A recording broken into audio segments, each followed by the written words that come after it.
We mean because we got here? Yeah. I do want to take just a minute to tell you a few of their credentials. Edith is a former picture editor with ad agency experience, and she's a member of the Board of Society of Photographer and Artist Representatives and chairs the Industry Practices and Membership Committee. Phillip is best known for the photographic description of motion. Maybe he'll tell you what that means.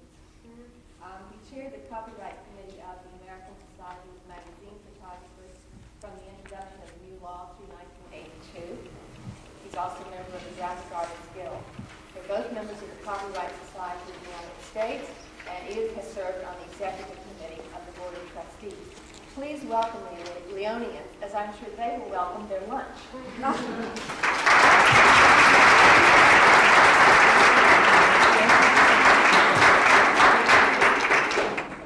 Try not to talk with my mouth full. I was just getting the papers out. You notice that everything in those credentials that really is, of specific copyright interest started in 1978 when the new act came into effect. And that's because people in our end of the business really just are new constituents of copyright. We just really came under the act or started using federal copyright law in 1978.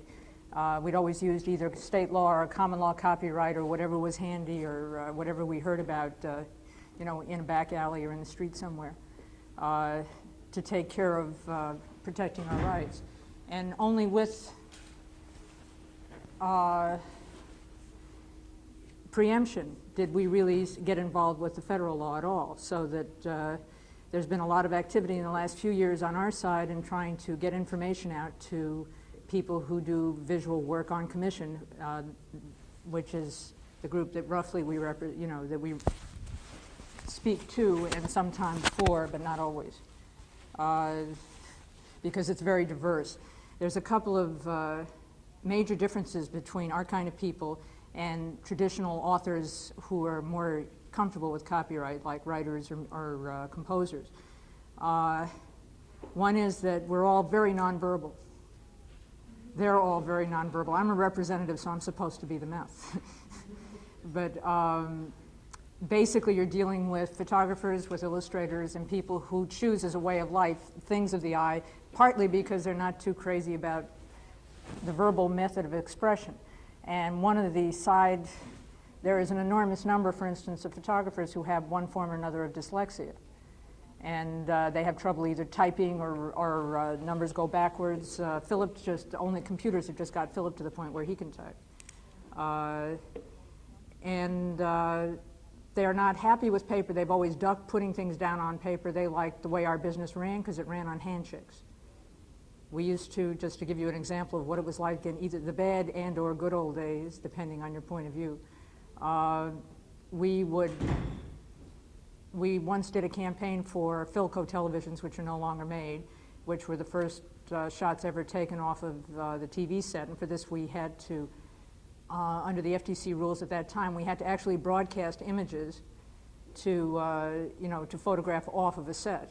So the job involved renting a TV station, a company of actors, sets, costumes, makeup people. We had a crew of 43, and we got a UHF station in Philadelphia that was usually, that didn't broadcast at night and rented it for the nighttime hours. And all of this was done without a single piece of paper. We were committed to $45,000 out of pocket, trusting on the phone. Then the copyright law hit. Doesn't happen that way anymore. But that's why we brought you a lot of paper today. Yeah, but before everybody's word was good. Everybody somehow in that time, which is prehistoric compared to a lot of the young people in our business now, used to remember what they said and act on it. These days, people don't remember what they say, so the writing requirement came just at a good cultural moment as well, for which we didn't even realize. But that was the major change that we ran into in the copyright law when the Copyright Act of 1976 took effect. The requirement that any exclusive right be transferred in writing signed by the author or the author's representative has been almost revolutionary. We know there were no decent there were no decent forms or papers or any kind of thing available for people to use as models. So a lot of effort in the last several years has gone into the making of the contents of the toolkit and analyzing all the paper part of the transaction so that now we have in place a complete paper trail. Do we have a copy of one up here, or do I have to get one of the spares? Yeah. Somebody be kind enough to Okay, thank you. There's more. I wouldn't run into that. No, I just wanted to point to it. The other thing that is different about the visual artist as an author is that it's a totally uncentralized kind of business. Getting information out is something that has to be done over and over and over again because there's no one group that speaks to everybody or that people know about or even hear about. The largest group is the Graphic Artists Guild, but their chapters go in and out of existence like fireflies. And but they only have, I think, 3,500 members in a lot of different disciplines that go across. The American Society of Magazine Photographers has 2,500 or 3,500 members, but this is less than, I don't know, it's not even a measurable percentage of the number of visual authors who are covered by the Copyright Act, because as you know, everybody who takes a picture has a piece of copyright property. She says that this, anything in the sense of ASCAP does not exist in Yeah, the world. and there's Never no, will. yeah, and there's no way of finding out if it's a piece of existing work. There's no central source to go to like ASCAP or BMI to license, you know, a cheap right of one sort or another. Small right, pardon me. I call small rights cheap rights, just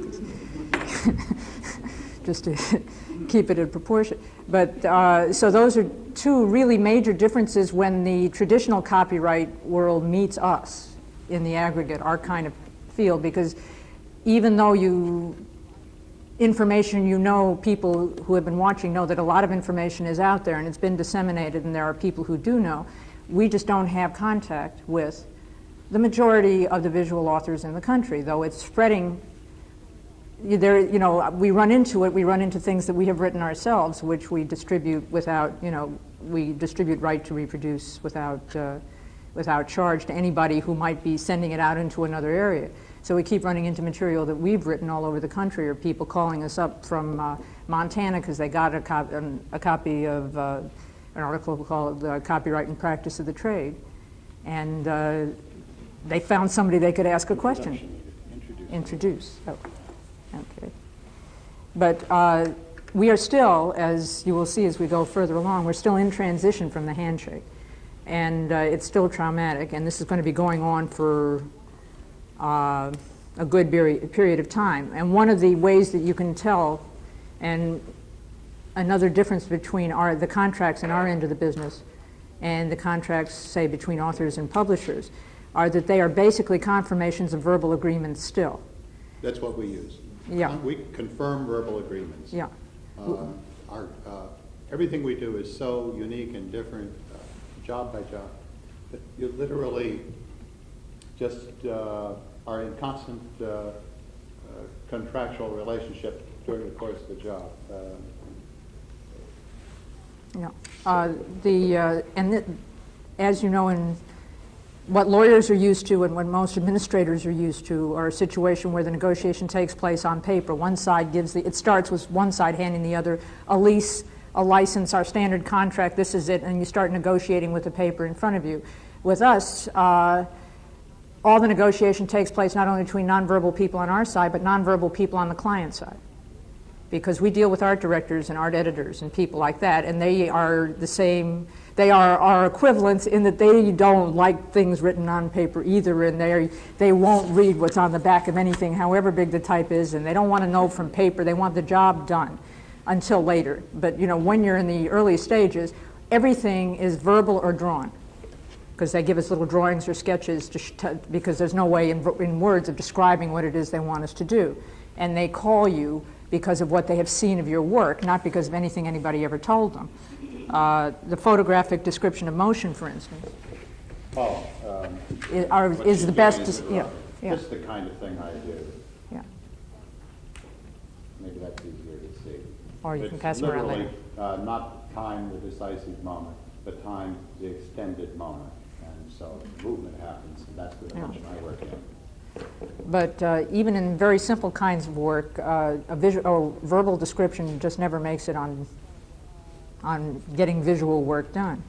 So there is a kind of, if you hear about strife or clashes, they're based on also the cultural difference between the people who employ the nonverbal people on the client side and their own visual people, as well as with the visual people they are forced to employ because they need visual material.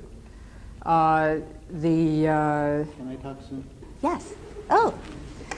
We try not to do the Bickersons too often. See, they gave me a microphone. I know. I usually let her get tired out from shouting. She doesn't do it as well as I do. What, shout? The rustling paper. I thought maybe in the formal aspects, somebody has to go back and run a short history of photographers and copyright. It tends to set the stage for today. If you know the past, you won't get tripped by today. That's my philosophy. Photography was invented in 1839. 1939 would have been good. 1839. We got copyright in 1865. We're one of the first of the new technologies in the jargon.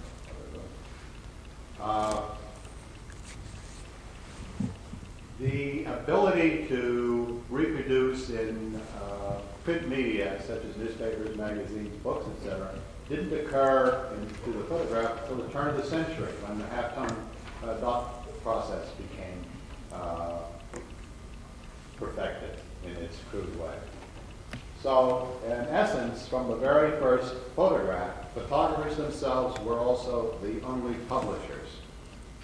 I think that's very important to know if you want to understand how photographers differ from, say, writers. There literally was no way for others to reproduce. It had to be done photographically. You had the early pioneers setting up huge factories to reproduce multiple prints, photographic prints. And the early books were, the 18th century books were illustrated, if illustrated by photographers, with original prints. 19th century. The business in and around 1860 or a little earlier, some of you might want to be reminded of the carte de visite photographs that were multiplied by the millions, literally, and sold to people who were interested in seeing personalities, kings, opera stars, politicians, authors, etc. That was a big business. And it got so big that early on, probably about 1855, 59, certain of the French famous asserted a copyright in their faces. That is, they required participation in the photographs.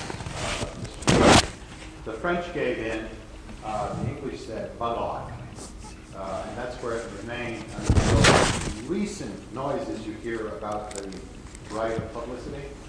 So we still have that copyright in faces being asserted today under the guise of right of publicity. I'll try not to editorialize about such things.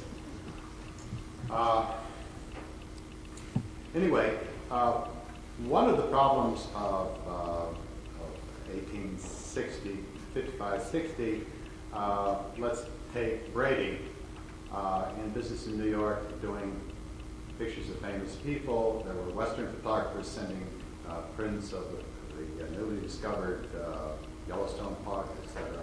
And these were published, that the money was made by publishing these photographs. Needless to say, without copyright law, photographers were ripping each other off. Brady complained bitterly about it. He was accused of it.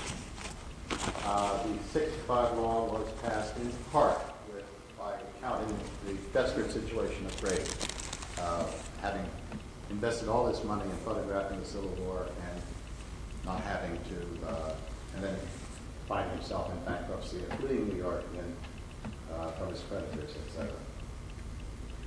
So until the next news in copyright, photographers did not have the trouble, by the way, of the written authors. As an aside, the written authors, we were an underdeveloped country when the copyright law was passed. And Congress saw fit not to give it to foreigners. They reserved that privilege for Americans. And it is a sort of experimental proof that copyright must be given to all equally, or it doesn't work. Until 1850, our book authors were made up of preachers, politicians, and newspaper editors. I got that from a literary history. I do read well. I didn't mean to make an insult. Do you want to move on to the printing press? 1891 or 92, it took effect. Copyright was extended to all, and American authors went from a small percentage of the books sold or distributed in the United States and published here to an overwhelming majority of them within 2 years.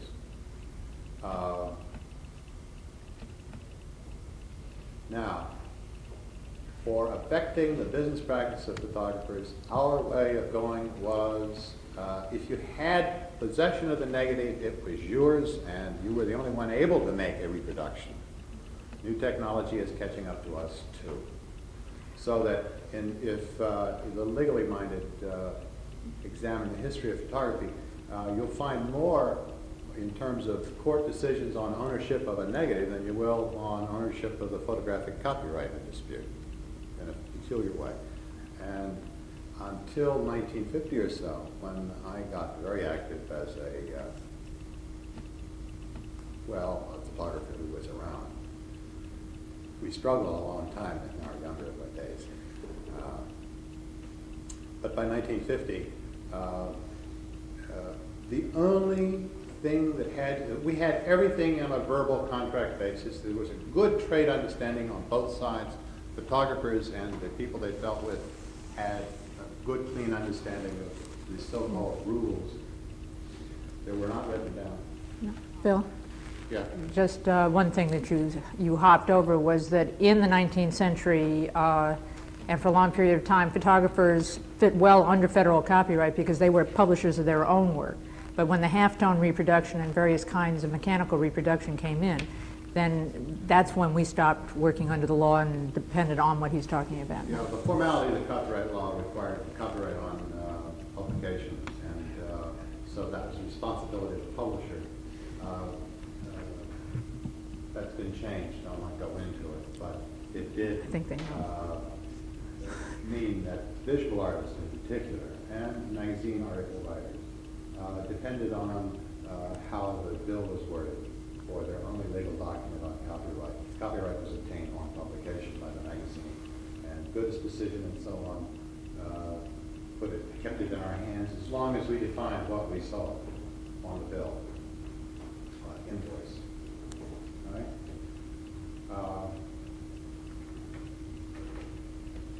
You want to start? Okay. On that. Next thing I want to say is, Edith and I are both open to questions at any moment. Anybody has a question, just raise your hand, you got it. All right? And that's the way this thing you tell us what you really want to hear, because I assure you both of us can talk 2 days straight, separately. And we'd rather focus. Here. Yes, Sure. please. I wanted to let everybody know that even though some of you have to leave at 3, if you have to leave at 3, fine, you can go. We can have the room after 3, so if you want to continue, say, for another hour and you want to stay, please feel free and Oh, good. Thank you. Excellent. I thought we were going to focus a little more on the attitudes of publisher versus author in our area, which you started to do, and how the paper was before the law, so then we can get a background on this stuff. Well, literally, the only paper that existed before the law was in the hands of publishers, book publishers. Right? And photographers usually illustrated books, and we usually still continue our arrangement based on what we sold the publisher on the invoice. So we have always tracked outside the normal publishing contract. Now, in 76 or 77, we're in this century, so I don't have to say it all. Read an article in Publishers Weekly that discussed the provisions of the new copyright law. And I said to a few photographers that I knew that I thought this was very important. And they said, well, you ought to tell ASMP. So I told the board members of ASMP, you know, this copyright law looks like it's going to be very important to us. And they had important matters to attend to and couldn't do it, and it didn't respond too well. I said it about 3 times. I know I said it 3 times because the president of ASMP says, Phil, you said copyright 3 times. That means you're the chairman of the copyright committee. Therefore, well qualified because he could spell it. I didn't know where to go for information on copyright. It was just really sort of groping. Articles in magazines were my first effort. I found a secondhand case book of Nimmer's. It was ridiculous. Asked the Copyright Office for information, they supplied me a hunk of it. Knowing nothing better. In fact, I once called up the information. I had chosen some of the Copyright Office publications to ask for. And I started listing them, and he says, he was a pocket. And he says, well, look, why don't you just take them all? And so I got every registrar's report, legislative hearings of the Leonian, the 55 studies. I looked at all of this and I said, well, you know, I can really understand copyright because it's all written down. And there's no, there were no legal authorities on copyright photography because that existed in music, publishing, and motion pictures. They weren't much help to us. They didn't know anything about visual arts either. There's subsequently something called arts law, but that does date from 1978, literally. Arts and entertainment law both sort of bloomed under the new law also. Well, we also got some, you know, I should mention at this point, well, he read, by the way, all of that material. He actually read. I started the 55 studies and kept reading. Right? A next door neighbor of ours was in the Leonian firm, and we had done a little thing on copyright for the photographers to understand, and so we were invited to lunch by Mr. Leonian so that he could explain a few things we had done wrong. It turned out that the thing we'd done wrong was to explain that the date in copyright notice, that was the most desired piece of information by photographers. They knew that if they stamped copyright on the work, they had copyright. And so if you want to look at the law and then tell a photographer what date to use on his photographs, I tell you it's not there. It's the date of first publication. So with careful reading, I went through it, and I decided, well, all unpublished work prior to 78 had common law copyright. This is preempted. Right? So, and in 78, all of that work then started running under the gun of copyright for duration. So I told all the photographers that all work previously unpublished in 1978 then received a copyright date of 1978. I hope this doesn't shock too many of you. There being no penalty for, that's the best I could do with that one. Now the photographer, when he does his work, doesn't know when it's going to be, if it's been published, of course, that's the date. But when a photographer does his work, he doesn't know when the thing is going to be published, or this year or even 20 years later. So what date does he put on? Obviously, the date of creation. So if you look at dates coming in for photographers, you're going to find the date of creation on them. Right? Under the theory that there being no penalty for predating copyright. And there's a rather heavy one for post-dating. Play it safe. And so that the visual artists will be, are literally putting the date of creation in, despite the way the words are in the copyright law, but they're allowed to do so. Complexities. You can explain that later to them. Thanks a lot. Well, John, if I can just I say, think that's a good example of what you're running into on the street. All right, they pass these wonderful laws, and now it's up to us to make them work.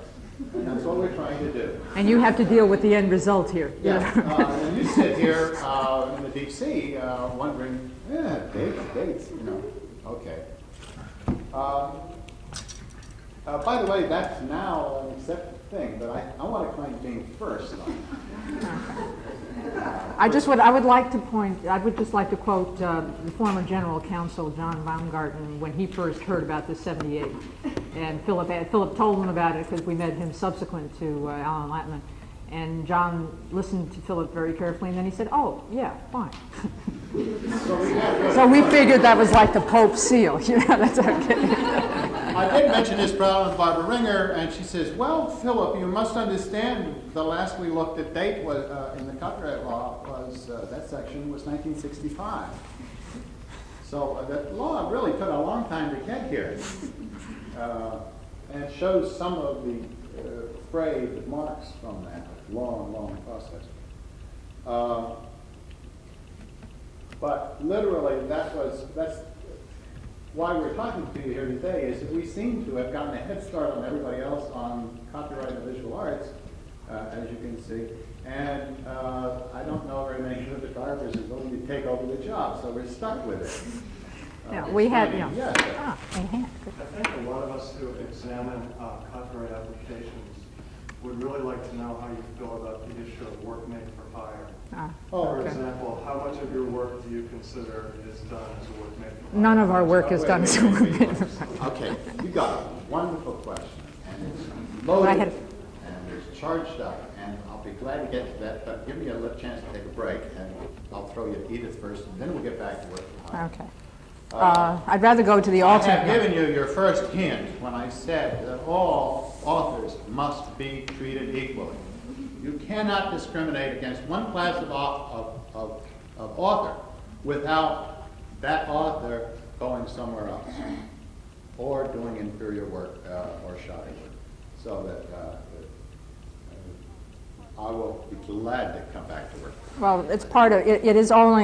It's only one way of doing business, and one that is least used in our area. You know, unless the courts have changed. Especially with photographers. Yeah. We're known as difficult people to deal with by users. Also, In fact, we're known difficult as to shut the up. most But, difficult. yeah. Also, Philip, you just handed it to me and took it back. I'm going to hand it right back to you anyway. As I said, the Bickerson's part 2. Okay, but with that, let me just introduce Edith. She has the tough part here, which is to run you through this paper stuff. Well, I'm not going to do That's upside down. But the key to understanding everything here is that it's all used to confirm previous agreements and so on. It was very educational before I get to work made for hire, which is only, well, I'll state, Stephen, I just stood up to get my state. Oh, did it come out? Yeah. Oh.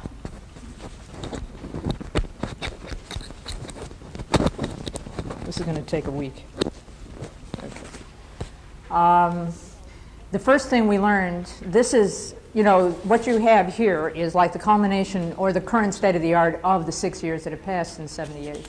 Because we discovered that we really didn't know how to transfer rights or how to describe the rights, because nobody had ever really been that clear. In the good old handshake days, we'd sell rights to a photograph, or photography for, is what the bill would say. But the verbal agreement was that it would be used in national advertising or one national ad, and if they used it for anything else, they would pay us again, and they just held it. So that was never actually written down, and the more careful of us wrote down for use in one national ad, period.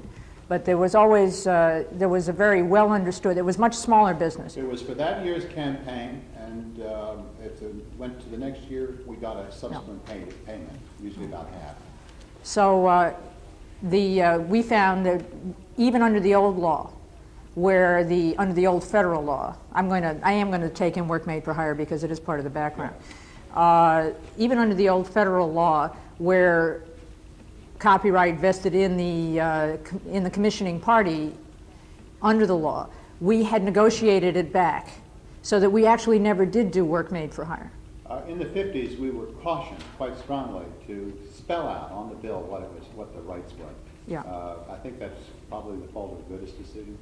Well, for whatever reason, it became, So that got separated. we were always careful to keep ownership of our work by specifying a sale in detail, small detail. So that the only change that happened, and because most of us didn't register under the, since registration was onerous and tied to publication date, most of us didn't get involved with any of those formalities at all. And we weren't particularly aware that there was any discrepancy between the federal law and the common law, which did not include the work made for hire concept. But was the concept under which we made our agreements. So when we transferred to the new law, the thing that was most natural was this business of defining the rights that you're going to grant, because we had always negotiated on that basis. And if this is talking in editorial work and commercial work and advertising, the price was always partly based on the usage that was contemplated, and usage was a major part of the negotiation, the copyright.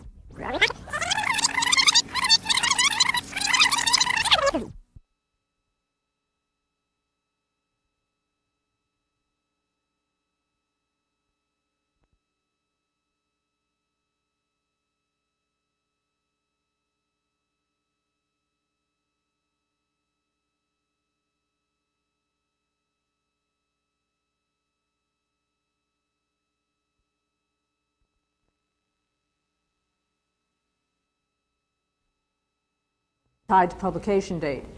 Most of us didn't get involved with any of those formalities at all, and we weren't particularly aware that there was any discrepancy between the federal law and the common law, which did not include the work made for hire concept.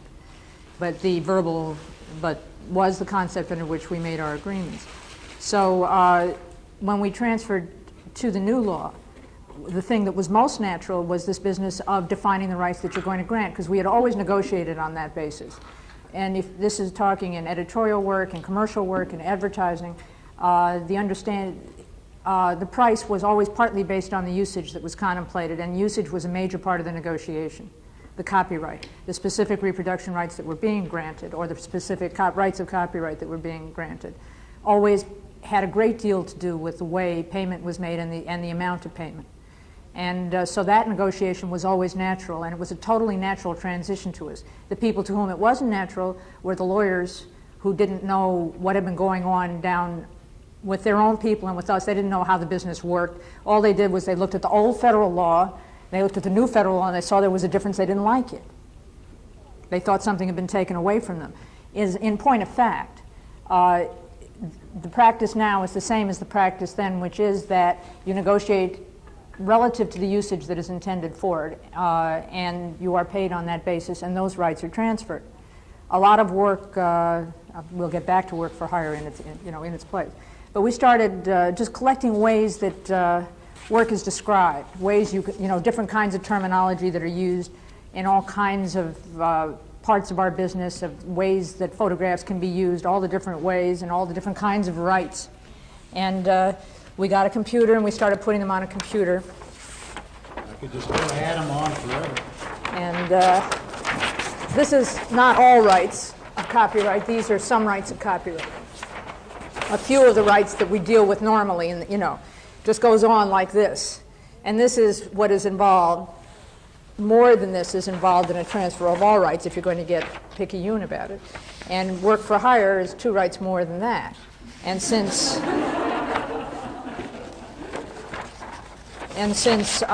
very few people want to pay the fair value of all rights, if you start looking at what the commercial value is. And a lot of this practice has come up, by the way, very strangely in the non-editorial and not in the traditional publishing media, or in magazines where you have, where the administration is more comfortable with dealing with authors because they've done it for longer and they were closer to these negotiations. But in the commercial area, in advertising, in public relations, in working directly for corporations, in all the ways that people make money with photography, which is called commercial as opposed to First Amendment material, editorial or First Amendment kind of expression or art expression. And a lot of the development of practice, because these were the people who were most attuned to business and therefore to writing paper, knowing that that a right is worth money and are accustomed to it. The practice since '78 has developed largely out of the commercial area rather than the traditional area, the art area that it used to come from. And because we were dealing with bureaucracies almost immediately, and with bureaucracies that had many stages, and our verbal counterparts, our nonverbal counterparts, the art directors who give us the assignments, were as helpless as we were in the face of their own management faced with this change in the copyright law. Because they didn't know how to explain it, they didn't much want to, and they didn't know how to get into these discussions or how to defend. So another function of the paper, of the properly written confirmation form that spells out all the terms and conditions of what is normal business practice, was also to help our clients within the structures of their own organizations, because they could, the paper could deflect the wrath of the higher-ups, and they could hold up the value of the paper is to those who are caught between photographers and management. Yeah. I mean, the people we deal with are really up that proverbial creek when it comes to defending themselves against both sides. Okay. By the way, inside this package, there's a little 4-page thing called licensing notes, which is an attempt to teach people how to write a precise copyright license describing exactly the uses. Yeah. But lacking that paper back in the good old days, when Yeah. everybody understood where everybody was, Yeah. I get the impression from you that those were the good old days, that everybody understood where they were and you didn't have these problems. With the new law, everybody became these ogres that needed to have paper for some reason. They became hyper. Right? Well, they became hyper-aware because as we started learning, and our counterparts in the agencies, our nonverbal counterparts, started learning all the uses, since we had to grant a right. We had to know what the uses were to grant the right. And the people on the other side suddenly realized that they were making a lot of uses of the work that they had never previously accounted for, even to the art directors that were involved. There was we discovered, as a result of the need for writing, as the bill would go through that the art director was perfectly happy with, because that's what he'd negotiated for one use, he'd get it back and say, hey, but we also want to use it. We're also going to use it on car cards, and we're going to do some billboards in the If they South. asked him to do the job, we get payment, all right? But if they gave it to another art director who didn't know about it, if it was in the files, they assumed that it was theirs. That's where the problem came with lack of paper. And I don't think we had got really to another of your question. Well, there was a difference. Days, if you didn't have the paper, and you had to defend your rights, you had to do something, you were at a disadvantage. These days, if you could trust everybody you were dealing with back in those days, you didn't need the paper. Why is that different now? If you can trust everybody you're dealing with, why does the paper have to be a burden for you? We can't today, unfortunately. And I mean it, I really regret it. Our problem is that there's been an explosion in the media. There's been a retirement of the slow, steady craft type circle.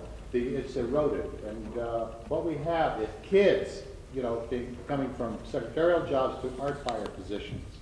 They come out of art school and they get to be an art director.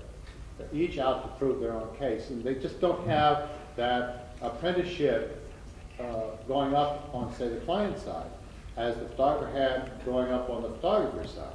And as that apprenticeship system broke down, right, then the teaching aspects of how to live with each other broke down too.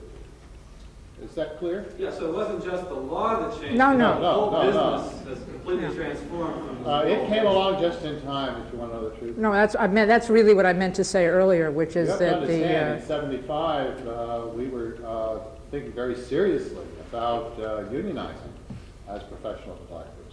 It had gotten really bad the conditions under which we worked. Being a very, very competitive crew, we compete like crazy against each other. We were pure competition. And the users took advantage of that. And it became very unlikely that a photographer could survive at that pace within the next 10 years at that time. Fortunately or unfortunately, we brought suit against Y&R and went before the NLRB, and the NLRB, after listening to all these photographers claiming that they worked under the direction and control of the ad agencies, decided that we didn't because the agencies couldn't control us. So we have an NLRB decision saying that for advertising, we don't do work for hire. Under the labor law, anyway. One of the other things that Alan Latman told us at our first lunch is he asked us about, he interviewed us about the business practices in our area, because, you know, as Phil had said, nobody knew anything much about us, and they were really interested and curious to see how people coming in with the new law were going to deal with it on the street level, and so that he invited us to join the Copyright Society, and the copyright community generally has been enormously generous in educating us. I must say that they saved our lives. Yeah. They've been free and generous with their information, help, guidance on copyright questions. They're also our eyes and ears, and they will call our attention to things as they develop.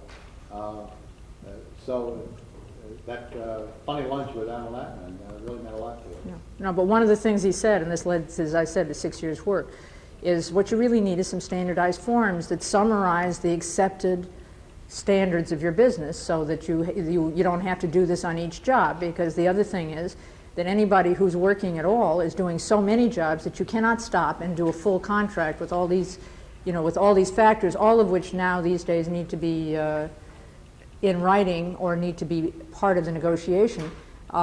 You'll never have time to do your work.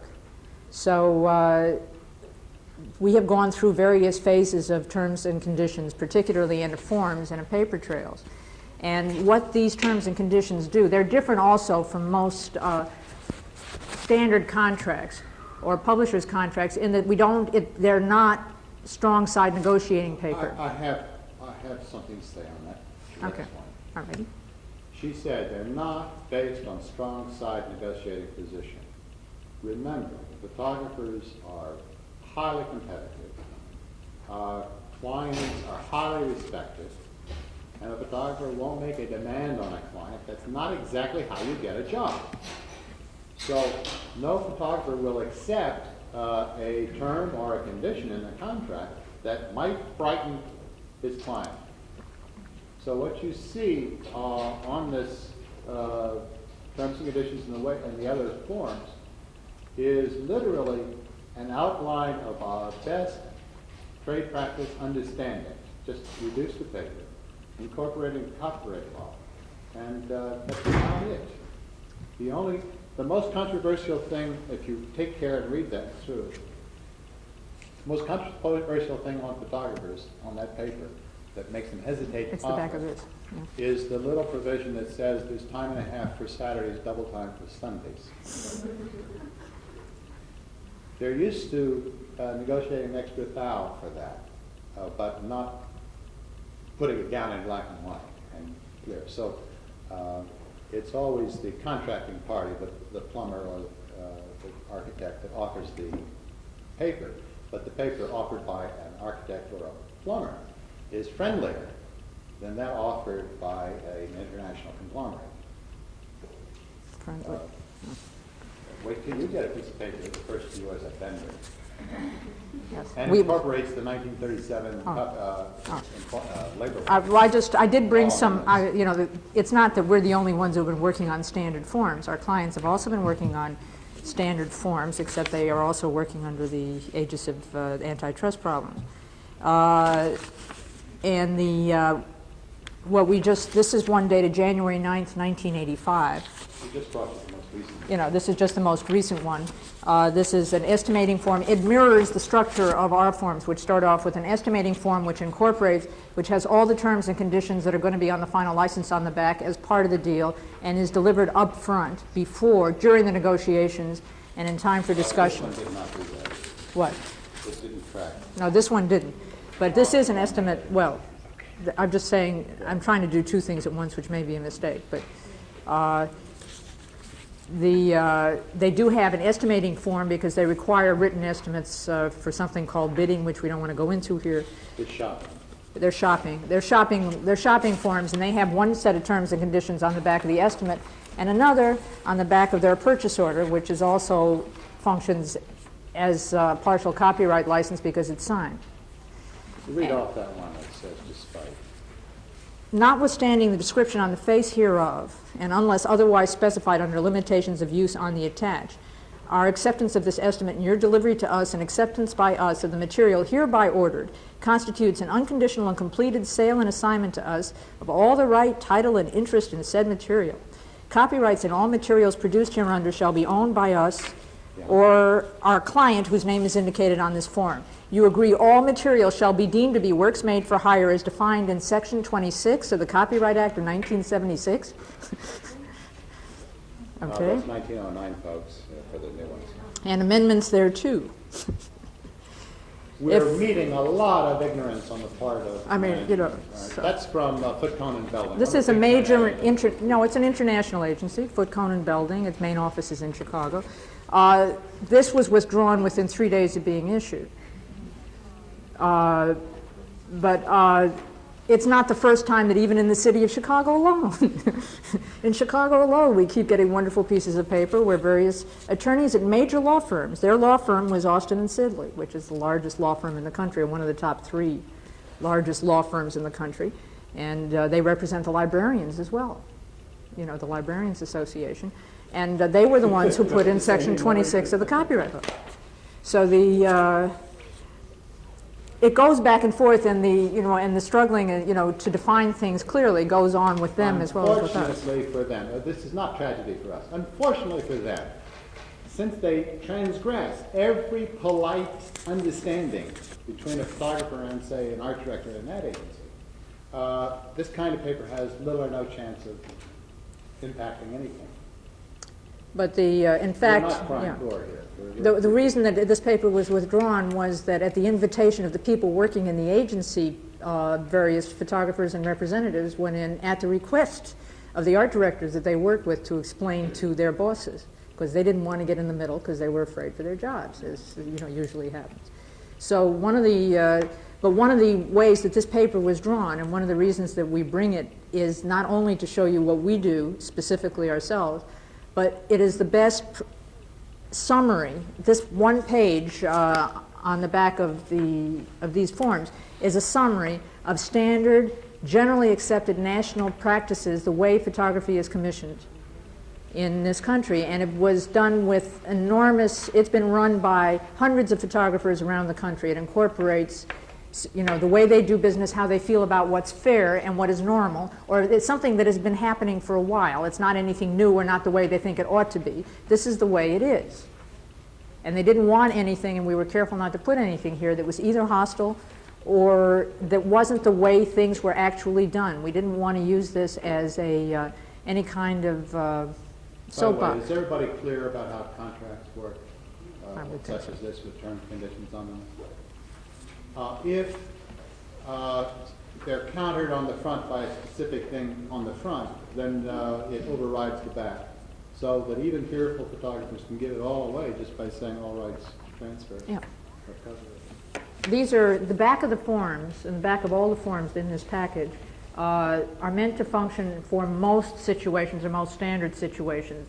They are distributed with instructions and with, in my organization, when we take people in, we have orientation sessions where we discuss how the paper should be used and negotiated from. We tell everybody this paper is just a basis for negotiation, and anything on it is negotiable.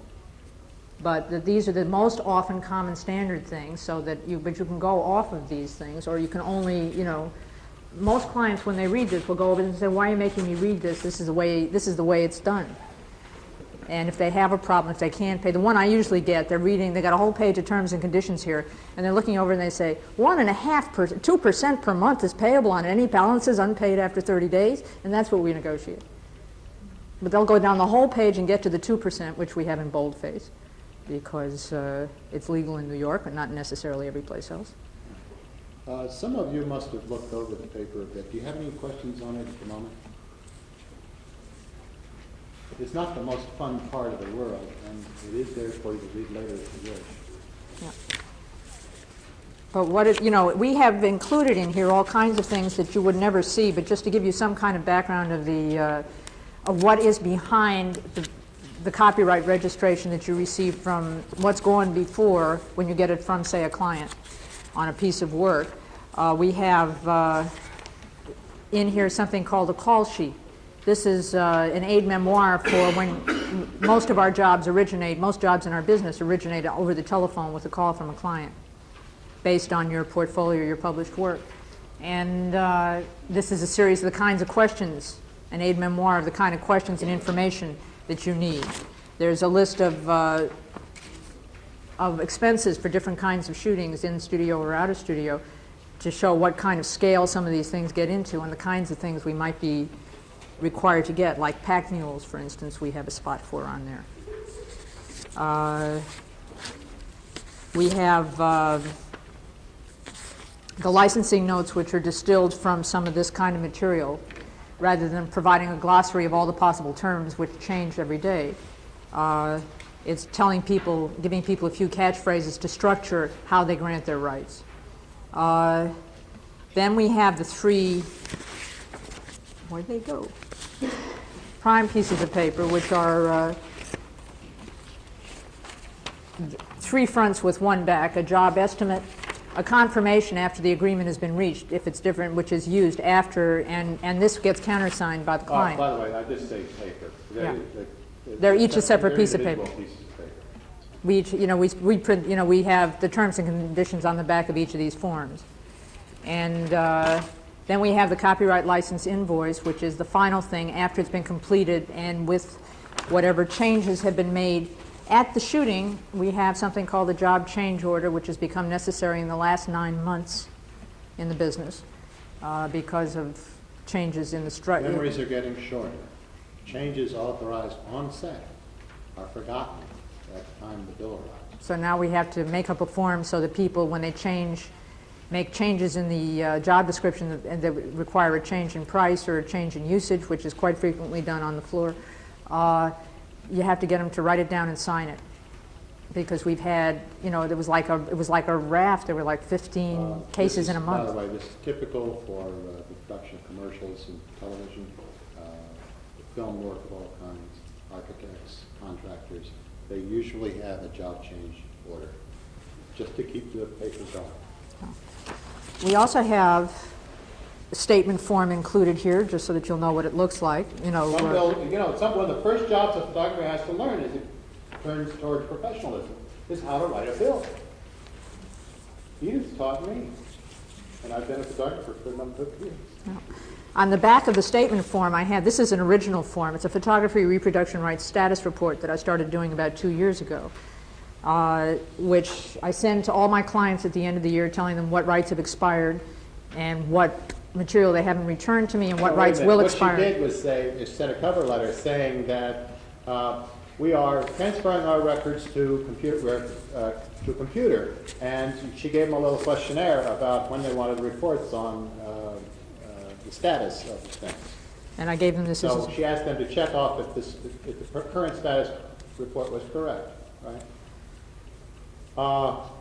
We got 3 purchase orders. It paid for the computer. It paid more than for it paid 2 or 3 times over for the computer. Yeah. So that, it's a little thing to think that just by reminding your client at the right time that their license to use is up will generate a quick understanding that they're going to, hey, we've got an order out for this, and so they send you another purchase order. We are not policemen. We don't behave that way. We try to do things as gently as possible and not hurt anybody's feelings. So this kind of paper being neutral is just made for photographers. It's ridiculous. And if the forms are economical, then it shortens the negotiation process tremendously. It's just wonderful to deal with. As agency presidents, when they see our terms, our contracting procedures, will then pull me aside or Edith aside and say, gosh, you know, I ought to have something like that with my clients. Yeah. They should. A lot of the trouble, you may wonder, by the way, well, this was one of the first mysteries we ran into with advertising and copyright. You may wonder why a copyright notice doesn't appear on every ad that's run. Since the only time advertising is mentioned in the copyright law is to say that it's not covered by the copyright in the medium in which it appears and therefore requires separate notice. It goes along with Section 26. Somebody read the copyright law in college and remembers that every time you use a C in a circle, you have to pay $10 and fill out a piece of paper. And that's why. That's one set of reasons we got, even though it's, No, this was you know the opposite. Chairman of the legal Committee of the 4As. 4As, the advertising trade. American Association of Advertising Agencies, the chairman of the legal committee told us this in all seriousness. And they've never had any trouble with copyright, so they're just going to save themselves that paperwork and the $10. And when Edith and I looked at him and on unison said, but registration is permissive now, he called in the young gopher, We've done told his him the problem, it was checked out, and the end of the meeting was that there wasn't anything he could do about that because he had already given that advice to the 4As and they distributed it. It was now up to us to tell everybody that it was required for even us. though it was the rights of their clients that were at stake and not ours. Now, needless to say, you notice that some photographs dribble in here by drips and drabs. And I will guess that when a photographer sees an ad appear without copyright notice, he's following our advice to register it. It has already started to generate a lot of suits for infringement by copying through derivation. That's one of our big problems, and it's starting to make a little legal news these days about artists copying photographers. We've had Photographers two copying each other. hard cases where photographers were given other photographs to reproduce and learned the hard way. Yes, sir. What do you mean reproduce? What do you mean derivation? Copy. The exclusive right to derive a copy. You photograph the original. Well, no. No. I don't mean mechanical reproduction or copy. We're talking about copying by reference to another work of art and obtaining too substantial a similarity to the first. You mean like the Cherry Ripe case where, Well, No. that was old law anyway. I'm sorry, I didn't bring some of the... I brought one. You brought one? I brought, Oh, brought the God, you file. would bring the one with the Xerox. with the blanked bad out. Xerox, yes. But it was a photographer's promotion piece, much like this, where he did a picture of a nude on a diving board.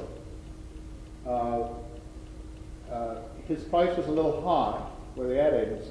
They wanted it, yeah. And so the art director would rather work for another photographer, so he took this ad and gave it to another photographer who then went to the other location and set up the exact same expression. You took a different Similar photograph, different photograph. model, but with the same idea in it. Yeah. No, but he was given it, it was almost explicit. He was given this specific picture and told even to match the color of the sea. And they did everything from, the props and the model and the pose. There were some differences. It wasn't identical, but it doesn't And have to be. The case As you was know. settled, and quite quickly. It was settled within 6 weeks because the photographer had used a delivery memo Yeah. in his transmittal of the first photograph to the art director for possible consideration. So he had, so he had proof of access. It came back, he saved it. So we have absolute proof of access. And then when the two pictures were put side by side, they were so substantially similar that the first photographer found out about the infringement because the model called him and said, "Why didn't you pay me for that ad use?" Mind you, models get paid by usage too. Models who don't have, the practice in our trade is such that professional models get paid by usage as well. And even though they don't have copyright on anything, but by contract, as we did under the old law, and as we basically do now anyway, the right to use the picture was limited by their original contract. So the model was owed money, she thought, except they used another model and just made her up to look like the other girl. This is on. We also have included in here documents for use with existing photographs, or stock photographs as they're called, which is what Phil was talking about when you get a call from somebody who's seen a picture of yours or wants a picture of Acapulco at sunset, or birds. I got one call that wanted a picture of a hummingbird stroboscopically taking off from a particular kind of tree. I smiled for a week and a half. Then I'll put in the file. Yes, sir. Excuse me. Yeah. Could we just hold it for a moment? I'm going to put another page in, okay? Oh, okay. Just want to hold it for a second. Thank you. Take a bite. I just want to read this part up here about artist Oh, record. sure.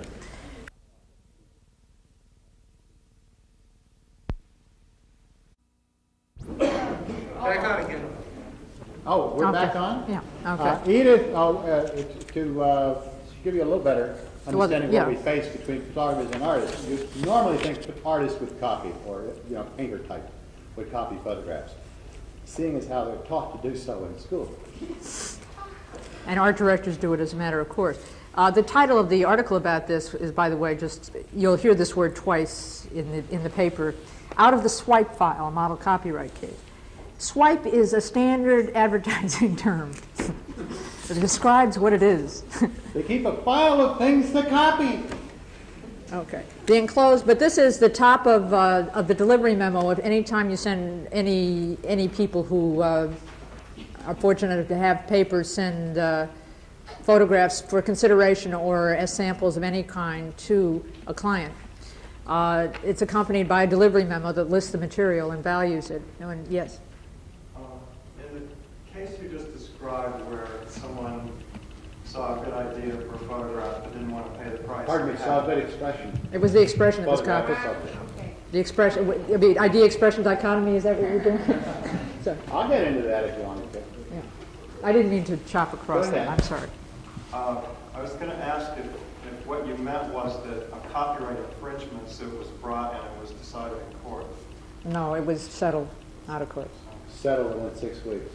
Because our general understanding, I think in this office, is that concepts, and that would be what we call a concept, how to set up a picture, is not protected by copyright.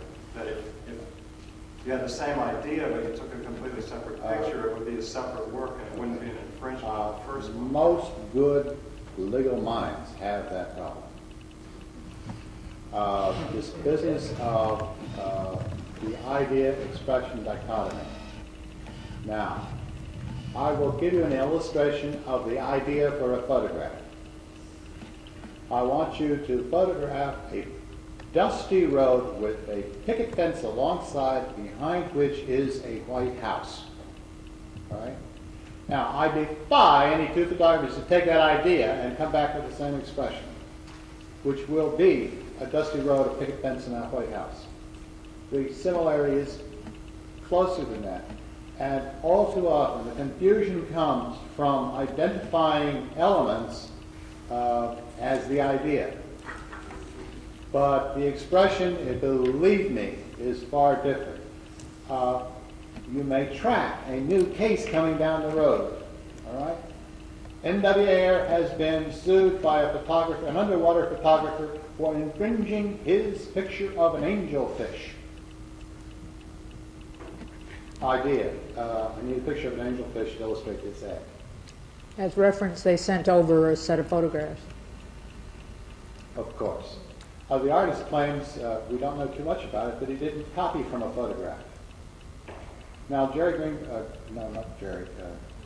is the photographer's name, and he's from Florida, but you'll know his work from the fish watching guide for the Caribbean that you find in every dive shop and all over the Caribbean. And all the postcards. Now, there's a small problem there, and I'll give you the inside. The fish guide is illustrated with paintings, that being easier to make sure that identifying details are clearly marked in a simple way. Unfortunately, that painting is done after his photograph by his wife. He also spotted pictures of his fish being used by the Bahamian government on a postage stamp that he got from the Bahamas. He collected on that too. So these derivation things are going to get hotter and hotter, and it makes it even more important for us photographers to deal with paper. There was another handout. I wanted to go back and say something. When do you recommend to other photographers that they make use of our registration system? I think you indicated publication without notice is one. One, if you see a use that requires notice, you want to register and correct the record.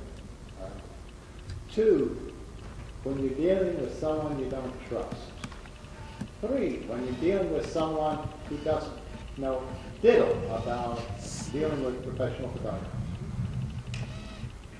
We basically, well, that actually may have to, one of the reasons that we don't recommend people register routinely published work is partly the fact that the record does not remain in your files anymore for more than 10 years. The thing that has disturbed us of recent is Ladd's plan to destroy deposit copies after a certain period of time.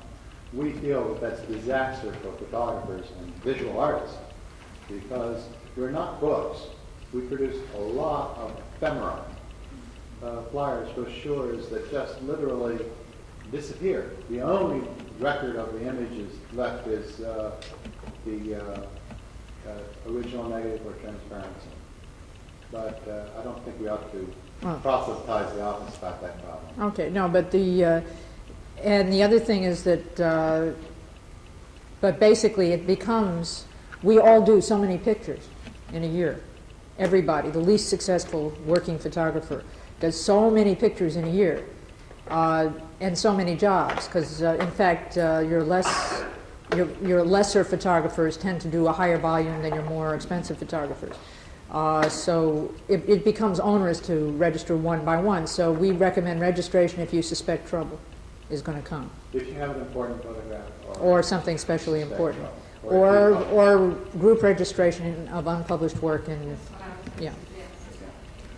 Which you're going to be getting more of, I'm afraid. I told Mr. Ladd when he first announced this plan that I had not been recommending wholesale registration of photographs through that group plan, but that should it become obvious that we have no record except that which is registered as unpublished, then I would have to recommend to all photographers to deposit copies of all their work once a year.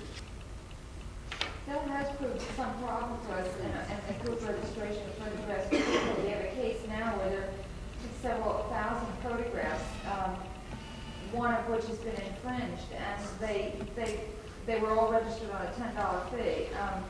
And then, they asked us to certify one of these photographs to court. It's You had a tough time finding it? Yeah. Could you have done that if you didn't have a deposit copy? Pardon? Could you have done it without a deposit copy? Well, if they were registered, if they had been registered separately, or a more reasonable amount registered on the registration, it would have been far easier for us to do. Should I recommend that they go easy on you and not register more than, say, 2,500 at a time? A single day shooting sometimes is 2,500 transparencies. I'm serious. Some of these motorized cameras. Don't let that frighten you. A very famous photographer named Jay Maisel has a New York City trash basket that he uses beside his editing table. And he makes very careful selections from his total shoot, which may involve thousands of photographs. But most of them go into that basket. So, anyway. So if we get 18,000, that means there are 18,000. I would say that it's an important, no, I think you've done a disservice because I think it's important to tell photographers that they have to register in their group registration in a manner which allows for easy recovery. And this is done by categorizing the work, and so it costs you an extra $80. You have to understand, you say $10, but if you start cutting it down, we're talking about an extra 80, 100. I understand. Well, not just the registration fee, but the copying process of making deposit copies, which are difficult. By the Oh, way, yeah. these are the typical record copies of things sent to clients for possible consideration. These are transparencies laid down on a light box. So we get usually a color Xerox, or in this case, that incorporates all of the notice and title provisions on each transparency. So, Well, this is, let me back up. small instant prints for mine. Yeah. I do that. I like that. We just have to have a visual record of what we send. And Or what is we have deposited, that yeah. well. But By the anyway. way, at the Copyright Society, one meeting, there was a push, if you remember correctly, a few years ago, to do away with the formality of notice and deposit. And one lawyer stood up in the middle of that august body and said, well, you know, the first thing I do for a defendant client is to run a search for the claimed copyright material. And I often find that copyright is claimed on a song or a photograph or whatever, under a title, on the registration, which is different than the deposit copy. And at that moment, nobody discussed doing away with depositing anymore. Too many false claims are possible. All you need is a certificate, but make a title on number 248. Man, do away with it. Don't do it. Don't do away with it. Anyway. Furthermore, may I push for the value of our dating system to the archivists. Listen, the work authors do is for the good of the general culture, to enrich the culture, to the benefit of the public. And 100 or 200 years from now, the most important information about the photograph is when was it made. From that, there will be a lot of information extracted backwards again. So the more copyright notices there are connected, attached to the visual material, the better culture is off 100 years from now. I'd just like to go back to the swipe file for a minute that got us off, and because the first thing, the enclosed material listed below is submitted for examination only. Photographs may not be reproduced, copied, projected, or publicly displayed without signed permission of photographers or representatives' license invoice. Use of this material as artist or photographer reference, commonly known as swipe or artist scrap, is specifically prohibited. And it was one of those that was attached to that. So that it is, the artist reference is a right of copyright as well.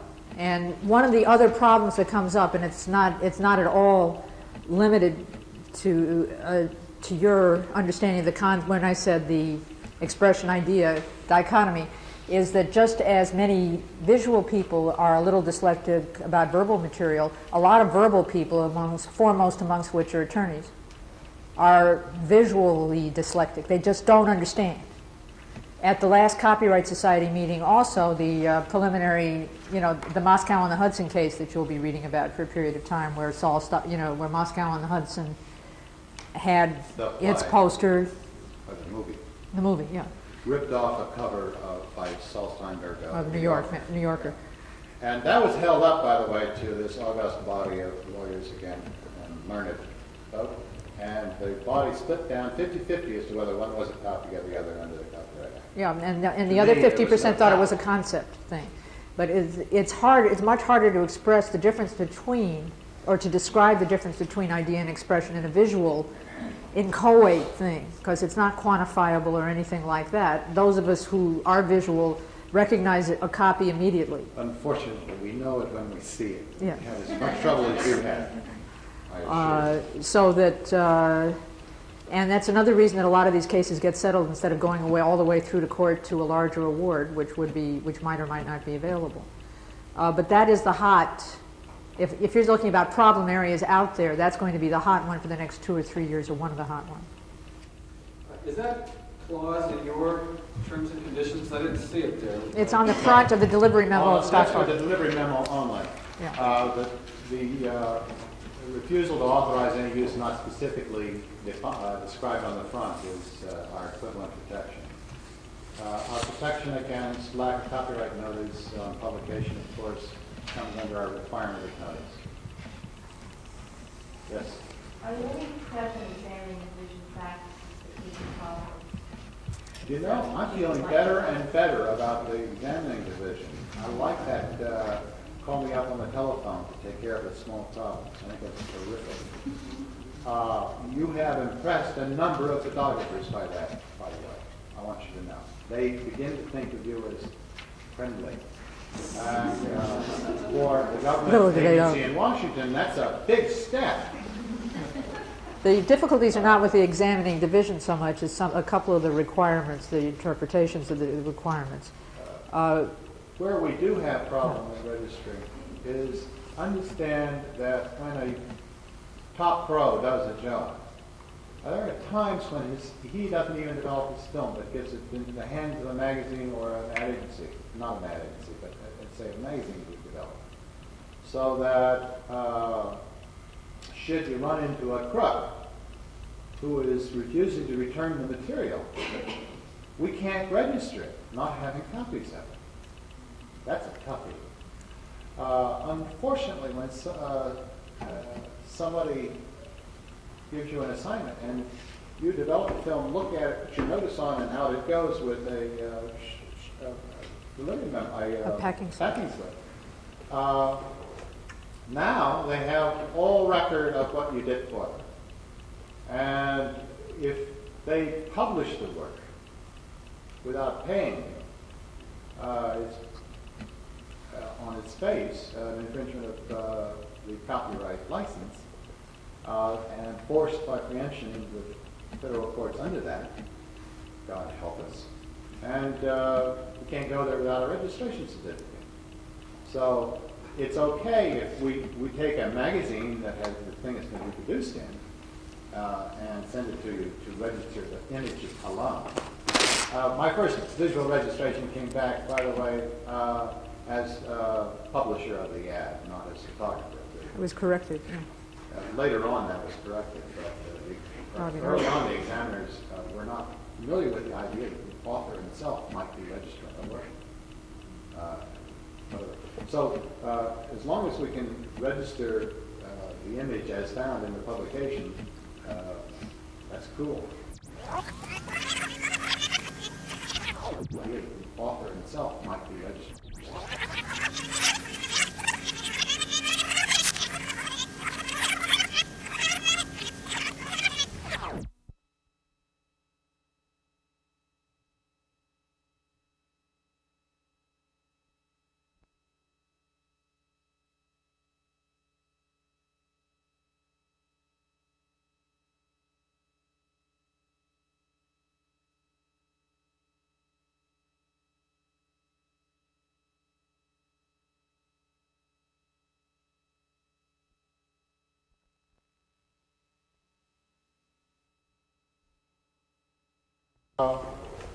Now they have all record of what you did for them. And if they publish the work without paying you, it's on its face an infringement of the copyright license and forced by preemption into the federal courts under that, God help us.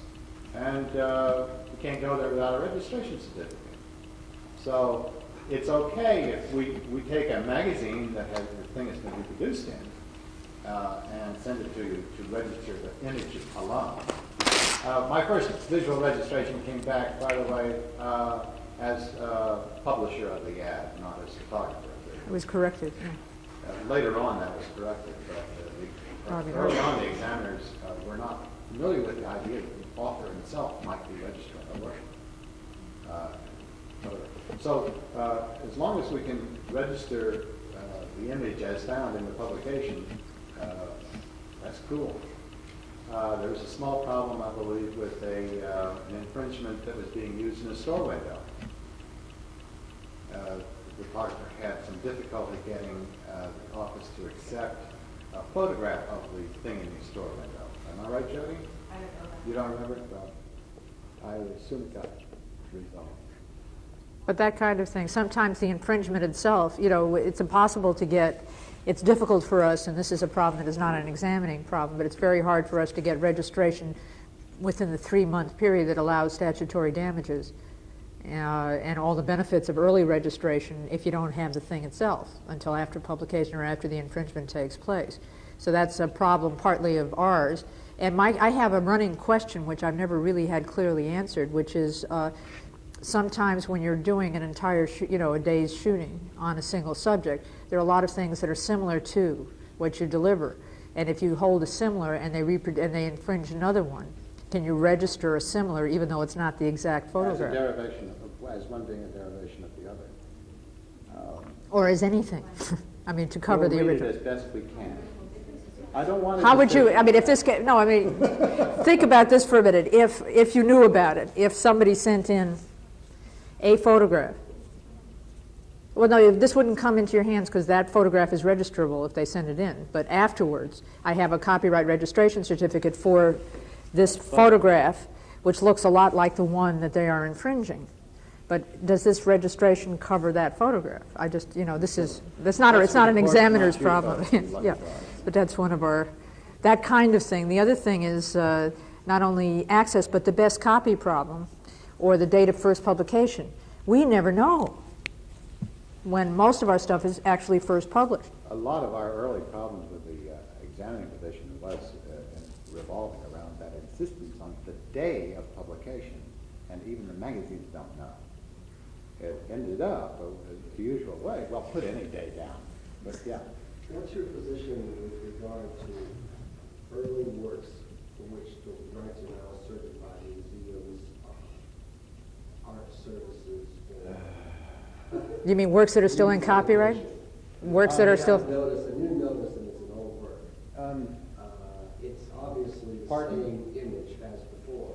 I'll tell you what my position is vis-a-vis an attempt to register. I would give it to them, right? And then attach a note saying late registration, a post-dating, and note and public domain. I don't think they could do that, Phil. I think they either take it or they don't take it, No, I mean, it is practical. It's something that really does exist. There's a lot Yeah. of it. We have problems sometimes to try to register these things, and we have nothing to Are they proceeding on the assumption that the copyright transferred with the painting? Possession of the Sometimes painting? they are, and sometimes they have the only copy, so therefore they have control of it.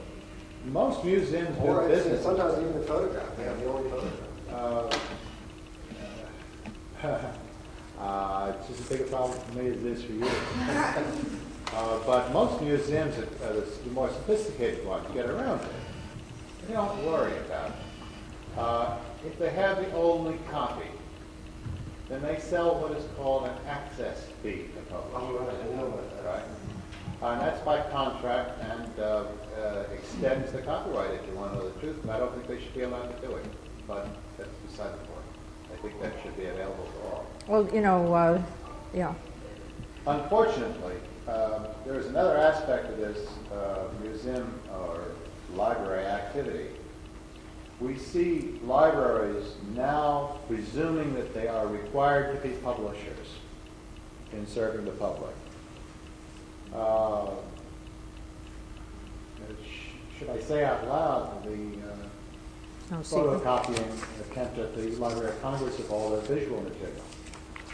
Whether they have the right to distribute material for which they don't own copyright or which is not in public domain, we're just going to cause an awful lot of trouble sooner or later. Well, I'm not as worried about it. Theirs at least limited. Museum has the same problem. Well, they have more of one than Eastman you House did that. They published a disc with their collection. Many of those photographs were protected by copyright. Which and they not don't theirs have, to yeah. publish. But they're claiming as a compiler rather than giving. It doesn't matter what a library claims. It's what they can prove ownership to. Now, the library has a lot of privileges in their archival activities, and they're accessing those materials to the public. That's their duty, as they're charged with it. And we have another attack on that under the these attempts to do a little facelift on the first sale doctrine. But what is the quality of the blowback from the laser? Unfortunately, superb. And in fact, they can bypass the technology exists already to bypass a hard copy stage where you can see a loss of quality and go directly to the printed page from the disc. Any one of those discs, instead of feeding it to a photocopying process, which is a generational loss, they then process the signals on that disc and electronically laser beam them onto the reproducing negative war material. And the quality can be considered higher, if you wish, Than the traditional. than the traditional photographic, you get what you see. Yes, sir. Are you speaking of the Library of Congress's optical disc video Yes. project? They have a lot of copyrighted material on there. Yeah, but they got permission on their material. Okay, well, they're going very gingerly, and with respect. It's the National now, Aeronautics and because- Space Museum, however, is selling video discs of which they may or may not own the rights to some of, or the people who donated the prints may or may not own the copyright to, but they had pictures and they gave it into the collection for archiving. Understand our real problem if copyright is to do its job. If work is available free, authors aren't paid to produce. And that kills authors' work. We have to eat just like everyone else. We proved that when the English publishers, when the English authors were raped until 1892. Yeah. First thing to get back to worksmith for hire. Yes. I didn't quite understand was why you would want to take a position with the NLRB that you were employees for hire, since that's the Leonian. Pardon me. No, that was We in didn't know about 75. copyright law in Yeah. those days. I want to tell you, we didn't know about We were that. very lucky to have lost that.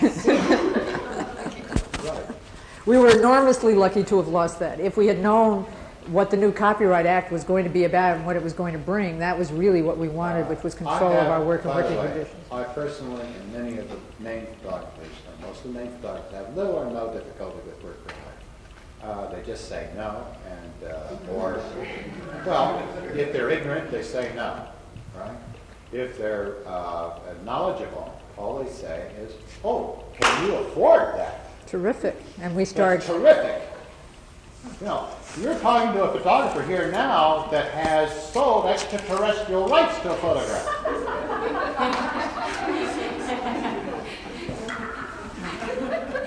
Here it is. It went up on Voyager as a women in sport representative. All right? Selling unlimited rights is a rough thing. No. There's several ways of handling it, which are questions of negotiation as far as that goes. But if I'm in a negotiation, my response to work for hire request is how much. And that's where we get back to reality, because then I can start talking about all the stuff on this page and how, if you want to exercise them or not, you're buying them, so I really have to charge you something for it, because means that these rights I'm selling you these rights whether you exercise them or not. With thousands of rights at $1 a piece, we can't do too badly. Yeah. So we get back to what it is they really want, and it usually ends up being, when they're asking for work for hire, their real reason for it, if it's the bureaucracy within the agency or within the publishing house asking for it, or what they think their reason is to save them trouble and paperwork so they can do whatever they want and put it in their files. The other thing that it does, however, is it makes this work part of the capital assets of the corporation that is acquiring it, and they can resell it or give it to charity and get a deduction where the artists themselves cannot. One of the first ways Braniff Airlines had of getting money was to sell off their picture file. It becomes an asset if they retire. I'm not sure, by the way, that it's even constitutional, that idea of authors being doing work for hire. I mean, authors becoming authors through employment. But is the reason that you can say no or charge a price that they couldn't afford is because you're very well known and essentially. No, well, it actually works at all levels. Presumably, Yeah. You know, Other beginners, photographers would not be able to negotiate. very new beginners, if they know how to negotiate, use exactly the same approach and have exactly the same success. Let me just, Photographs that come to us as works made for hire, like everything on a record jacket is. almost no record jackets are work for hire, by the way. How can a record jacket be working for hire? They're all registered that way. Is it a collective work, a compilation? Is it, They're specially ordered and commissioned works. is it a subsidiary illustration? It can't be. That's the only way. But most of them aren't. They don't keep staff photographers, believe me. Most of the work that you get registered as work for hire, unless there's a retroactive effect of the Spiegel decision. I don't know, you want me to read some of these? The courts are doing weird things here, folks, so I'm not going to say anything. We're on work for hire. I think you got the point. We have the same doubts you have about the quantity or the kind of work that's being registered as work made for hire. You may want to ask your counsel for a decision on whether a record jacket in that particular case can be qualified for work made for hire. So it's not our policy question. I understand, but is that a policy? Or Well, is it's it not law? all right on his face, yes. You know, it's, but industry knowledge then might affect how we do something, but not knowing it, it would. Yeah. But if you see a work that is obviously not a work made for hire, You know, how are we going to I know know. that's obviously? Well, there was- accidentally someday you'll know. If you could tell me, by the way, if you could tell me the names of those photographers who did the work for hire, I could easily double check it for you. I'll let them go from there. And Well, you know, hopefully they would. yeah, no, there are good penalties for false registration, which is your protection, because you can't be put in. I understand that the office cannot be put in the position of policing this kind of stuff. So maybe on the cases where it's work made for hire, you ought to get a copy of. There should be a change in the regulations so that a copy of the transferring document be attached. So that because if it's a specially ordered or commissioned work, I mean, this is not something. I mean, this would have to be a policy I'll give you thing. an example. I know of no staff photographer who does an annual report, glossy. And then most of them come in that way. In Although fact- some of them may actually sign with hire agreements with give backs and so on. You would be very surprised at how little work is actually done legitimately as work made for hire. And it is not done for long sometimes it's done by mistake, but that one thing, it's a purple issue, and it's more, it's so emotionally loaded that it's the one thing that everybody does know about copyright. And it spreads like wildfire. It's more emotional than it should have been, and if it had been handled out there in practice the way it was intended to be in the law, I doubt whether you'd have this much of a problem about it, because but the abuse is so widespread. And mostly stems from ignorance on the parties owning the work. It's not even malicious. I'll go worse. This also comes out of standard contract forms from ignorant lawyers. Like the one I read you with the Section 26. It's that, I can't, we have a certain level beyond which we can't educate them because they're your. Let's uplift the level a little bit. Yeah. You may or may not know that Edith and I are both involved in altering the present definition of work made for hire in Section 101.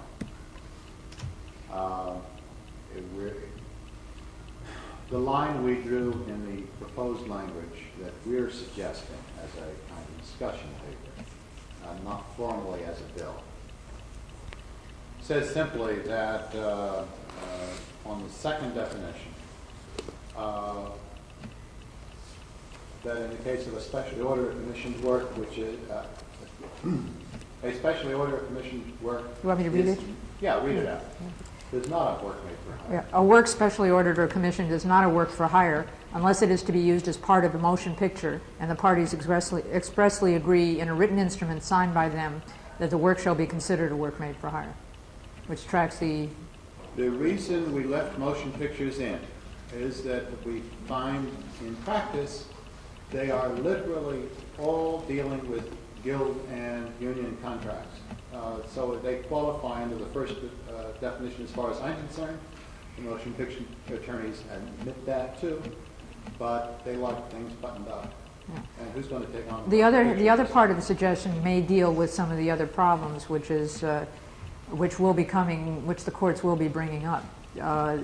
We suggest for the first definition of a work made for hire that a work prepared by an employee within the scope of his or her employment, provided such employee receives all employment benefits due under applicable state law and federal law. This is to get independents out from under this first definition, because there's now a gray area in the Second Circuit, which you may be aware of. And I might even go further after the Nation case and make it even clearer that I would like to add a definition of employee, is what I'm saying. I don't think poor old President Ford in 1982, or whatever it was still doing employee work when he wrote the book with the help of others. I'll make another copy of it. I don't know if, would any of you be interested in hearing a couple of weird court decisions that have to do with work for hire? Just some of the language, because it goes on, and I don't...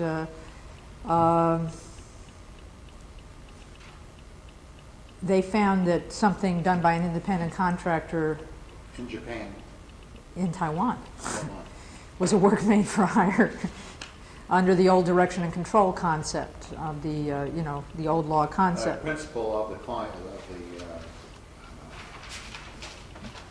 principle of the corporation that made this sculpture of a bronze horse for selling knick-knack shops.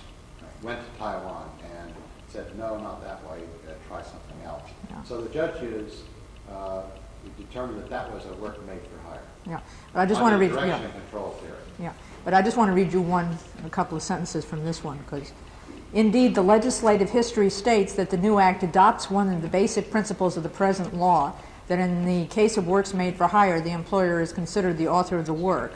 That's the House report. And had Congress intended, as apparently argued by Spiegel, to narrow the type of employment relationships within the work for hire doctrine to include only regular employees, it is unlikely that there would have been no discussion of this change in the legislative history. I just don't think he read far enough. And it wasn't pleaded by, it was an outside normal copyright case anyway, because it was Spiegel versus a manufacturer. Spiegel Catalog Company. Spiegel infringed. Spiegel infringed. And claimed that there was no copyright in the work because it hadn't been registered. Or they challenged the registration validity. They challenged ownership because there was no written transfer to the person who did the cast. And that was unhappy. I got one that's even worse. The person who did the original mold, was an employee.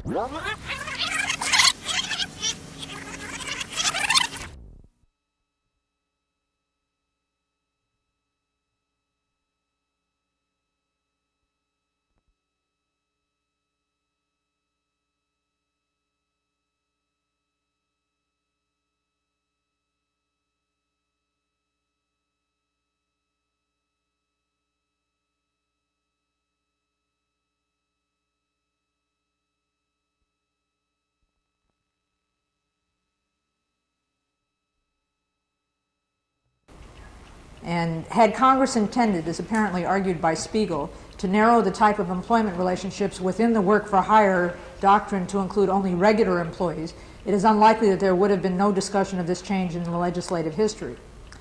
I just don't think he read far enough. And it wasn't pleaded by, it was an outside normal copyright case anyway, because it was Spiegel versus a manufacturer.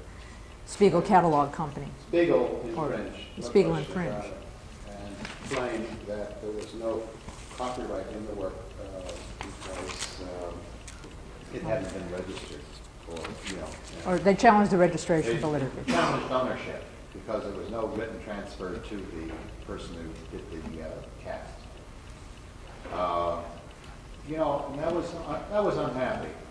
I got one that's even worse. the person who did the original mold, or the original mold, was an employee of a factory that was designed to make these things on commission to other people. So the work was a work made for hire by that workman. Unfortunately, there was no written record of transfer of ownership of the copyright to the person who actually commissioned it. So I feel that the judge wanted everything to be right anyway, so he stretched the decision. But that's the appellate division in the Second Circuit. And my clients now feel sure that they can claim work made for hire as a defense under the first definition. Unless there is paper to the contrary, unless there's proof to the contrary, which means unless one of these forms is being used. And, or something that states... by the way, what do you people understand of joint authorship? You tell us first. Yes. Well, I don't know. Apparently it's something to be feared. Apparently a lot of care is going into the construction of contracts for Broadway musicals, as an example. That goes all the way around and avoids co-authorship or joint authorship. I didn't realize that it was something to be feared was a funny line. Unfortunately, how many registrations do you get for joint authorship? They don't specify, our applications don't specify whether or not. Yeah, we would question it without something to contradict what's in front of us. Do you mean that the registration is not in the name of both authors in common? Yeah, I had one today that had two authors, one of this and one of that, and both authors named as claimants, but it had a very interesting transfer statement that said that they assigned the rights and the other thing to each other. So they definitely were doing it. Well, tenants in common would have done it, but they buttoned it up, right? Yeah. Well, there is They a... must have had the advice of a lawyer. Yeah. There is a lower court decision, and also in the Southern District of New York, Regarding work for hire again. and joint authorship. It's about a textile case. And the direction and control issue, again, was raised to create a presumption by the judge, which is hate, Justice Haight, a presumption of joint authorship. And since her involvement, that was the client person's involvement in the creation of the design, was deemed so substantial as to make her one of the authors of a joint work, a conclusion which signifies a finding that the design was prepared by Ms. Lewin and Ms. Lombardi with the intention, quoting the law, with the intention that their contributions be merged into inseparable or interdependent parts of a unitary whole. No testimony to that. There was no Only testimony. The judge's decision or determination. and there was no claim of joint authorship. This was a design. Yeah, in textile design. That's a little bit clearer. No, but there was no claim of joint authorship made by anybody, and no agreement, no intention. Except as a defense. No. As joint authors, Ms. Lombardi and Ms. Lewin were co-owners of copyright in the work. Having made this determination, the court readily concluded the plaintiff owned the copyright in the fabric design by virtue of 17 U.S.C. 1011, a work prepared by an employee within the scope of his or her employment. Simply put, by operation of the statute, Ms. Lombardi's joint authorship of the design made her employer a co-owner of the pattern. So that became a work made for hire by a presumption of joint authorship after the fact without intent. This is only a slip opinion, and it's lower court, but this is, you know. That's the way it's going, folks. Yes. Pardon? Hi. You didn't Yeah. get the site? I think we sent it to, we sent it to Lab. No, we didn't. We didn't, but that's all right. It's Kenbrook Fabrics, Inc. against Material Things, number 82, CIV. It's on Lexis, which is where we got it. CIV 7187 CSH are the numbers. More importantly, you might cite that other one. June 28th. I think she knows that. You know it? Spiegel? Yeah. No, well, this was a slip opinion, and it only came up on a Lexis search. It's never been published. It was a shock when we saw it. But, you know, so that we are working on the legislative relief on the work for hire thing, because I don't think it's anything that can be done certainly within the examining division, but I do think that they ought to give you guys a hand by requiring some kind of documentation for that claim, or, you know. We'll be running around the hill tomorrow, and I will be sort of posing the possibility of requiring that joint authors that signify their intention in writing. I think that's not the only way to get around that. We're beginning to respect writing a lot. Well, you know, paper doesn't drop a word, you know. It's there. A lot of this is, of course, if the photographer immortalizes all of his agreements and understandings on very simple paper, a lot of this won't come in. Both of these cases, by the way, outrageous as they are, were raised, the work for hire was raised as a kind of defense against infringement issue. So the judges really stretched. Authors were not involved in either of these cases. I mean, the real authors. You know, the author was involved in the joint authorship. No. Yes, she lost it as a result. She lost her, it became a work made for hire. Oh, that's right, on that joint authorship one. Anyway, so, I mean, you know, it's, you know, the law is a living thing, as they say. And it raises new problems all the time. We might have something on the application, for example, to indicate is this a joint work? We, you know, it would be... No, it would be making trouble. And then we would be saddled with the responsibility, if we chose to take it, of explaining what a joint work is. And this is difficult to do even when we know that there are differences. It's just, you know, I understand the dilemma, but I also see the position that puts us into questioning all these things, even though I think it's valid and it's valid. Alternatively, we must have an outreach program for information.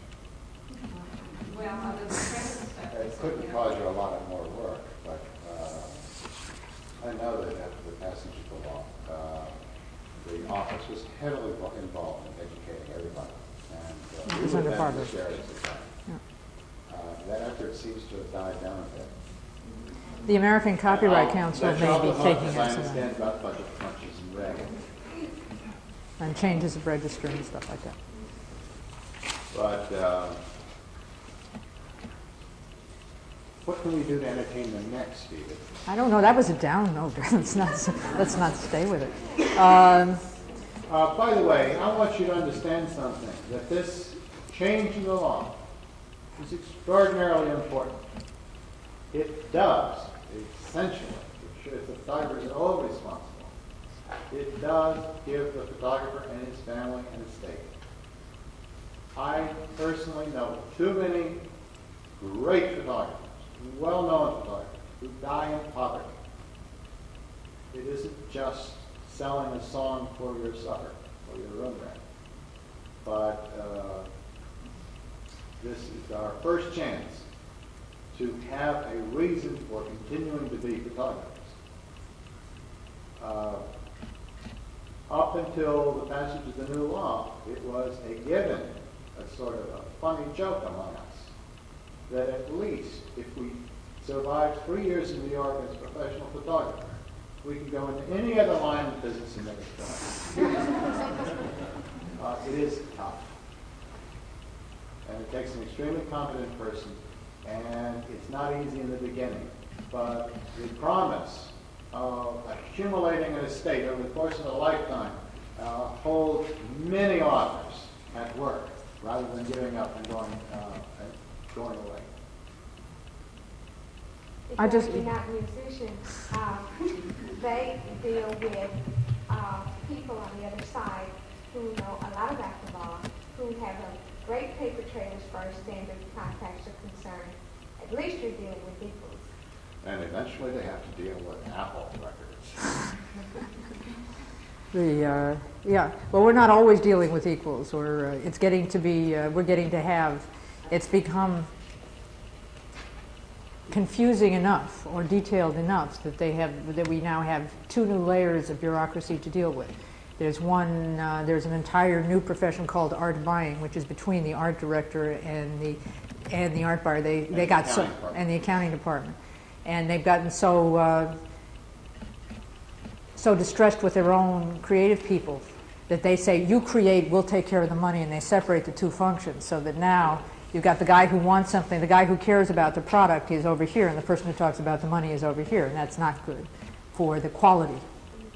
And you can see that in you can see that it's visible in every page of every publication you've ever seen. You wonder, why would anybody pay to reproduce a photograph that looks like that? Because nobody's looking at if it's any good, they're just looking at all those expense voucher things. And between even the agencies, the ad agencies, and their clients and the advertisers, is an entirely new creation called consultants.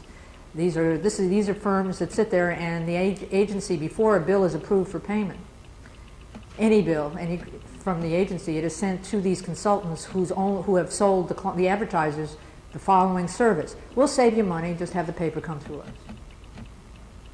So that everything has to be documented or the consultant won't pass it. That's the other reason that these trails are getting so detailed, and it's the underlying reason that we need the job change order now, because if it's not signed off on, the people at the agency are helpless. They have to eat it. They have to eat it. The final bill doesn't match the estimate. Yeah, which the estimate is, in other words, estimates, which used to be that estimates were based on knowledge that was available at the time, because one of the things that happens in the creation of a photograph is you see what's happening in front of you with the physical objects, and if something doesn't work, you got to do something else. So it was always known that an estimate and the final bill didn't necessarily match if, once you got into the working situation. It's like on-site changes when you're building a building. But once you get into accounts, it might be disturbed by the difference between an estimate and your own creation. You understand that what a professional is? I have a definition of a professional as opposed to an amateur photographer or artist. A professional contracts to start at 2 o'clock on Wednesday afternoon of the 15th and make a photograph that will sell national product lines by 5 o'clock, and does. We do not deal with the unknown. Unfortunately, you see it in the magazine ads. They do look a little bit obvious and cliche, and that's because the requirement is that it's between 2 and 5 o'clock that picture has to be done. So as we were talking about, good old days versus now we said all the requirements were a godsend because they came just in the right time culturally. But what is suffering at the moment anyway, and I think there's going to be a backlash against it, and I can see the signs of it. But what has suffered most is the quality of the work that is reproduced, and it's because with the concentration on costs for one thing, and on everything being set up in advance. Negotiation up front is fine, but freezing creative up front before you get into the act is bad for the culture. So that the quality level has dropped down, and as the quality level drops down, then work for hire becomes more of a problem because it becomes more interchangeable. When you've really got creative people creating, one person's work is not interchangeable with another person's work, but that requires a perception of quality on the part of the person who's buying. If they don't care about the quality, then you have a problem with abuses of work made for hire or prices coming down or the rest of it, because it becomes a commodity situation as opposed to a work of authorship. One of the questions I get from photographers is, Phillip, you don't have to do work for hire for junking money. Why are you concerned about it? I mean, it's not in your self-interest. And photographers, being pragmatic, suspect someone who isn't acting in their best self-interest. My answer might help you a little bit. As long as my clients can obtain all rights cheaply from beginners and photographers who have given up and who are hacking it out, then that puts an absolute cap on my ability to give my customers the best, because that best is rather expensive. So that the top fee of a photographer or an artist or whatever, the top fee is, in the commercial world, is capped by whatever the cheapest is. Because the range of price is really not as broad as you'd If you want to imagine. know why I work hard to clean up the act on work for hire, it's so I can get a higher fee and do better work. And or so other photographers can get a higher fee. And so that there's some, the base motivation behind most of that old labor organizing effort that puzzled you, and actually the growth of trade organizations in the field, because that's a very new phenomenon in our area, is simply the need for respect, some feeling that you need to have some respect for the work you're doing, that you're treated as somebody who's doing something worthwhile. And this whole business of competitive, bidding, which we haven't discussed because it doesn't really concern the office at all.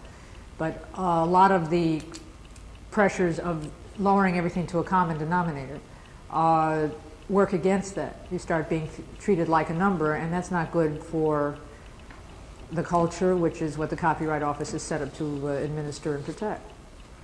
And it's not good for the participants in the culture either, because it limits your it almost limits your ability to do some certain kinds of work, or to work within the traditional structures of publication that exist now. And there are whole kinds of, fortunately, the same kind.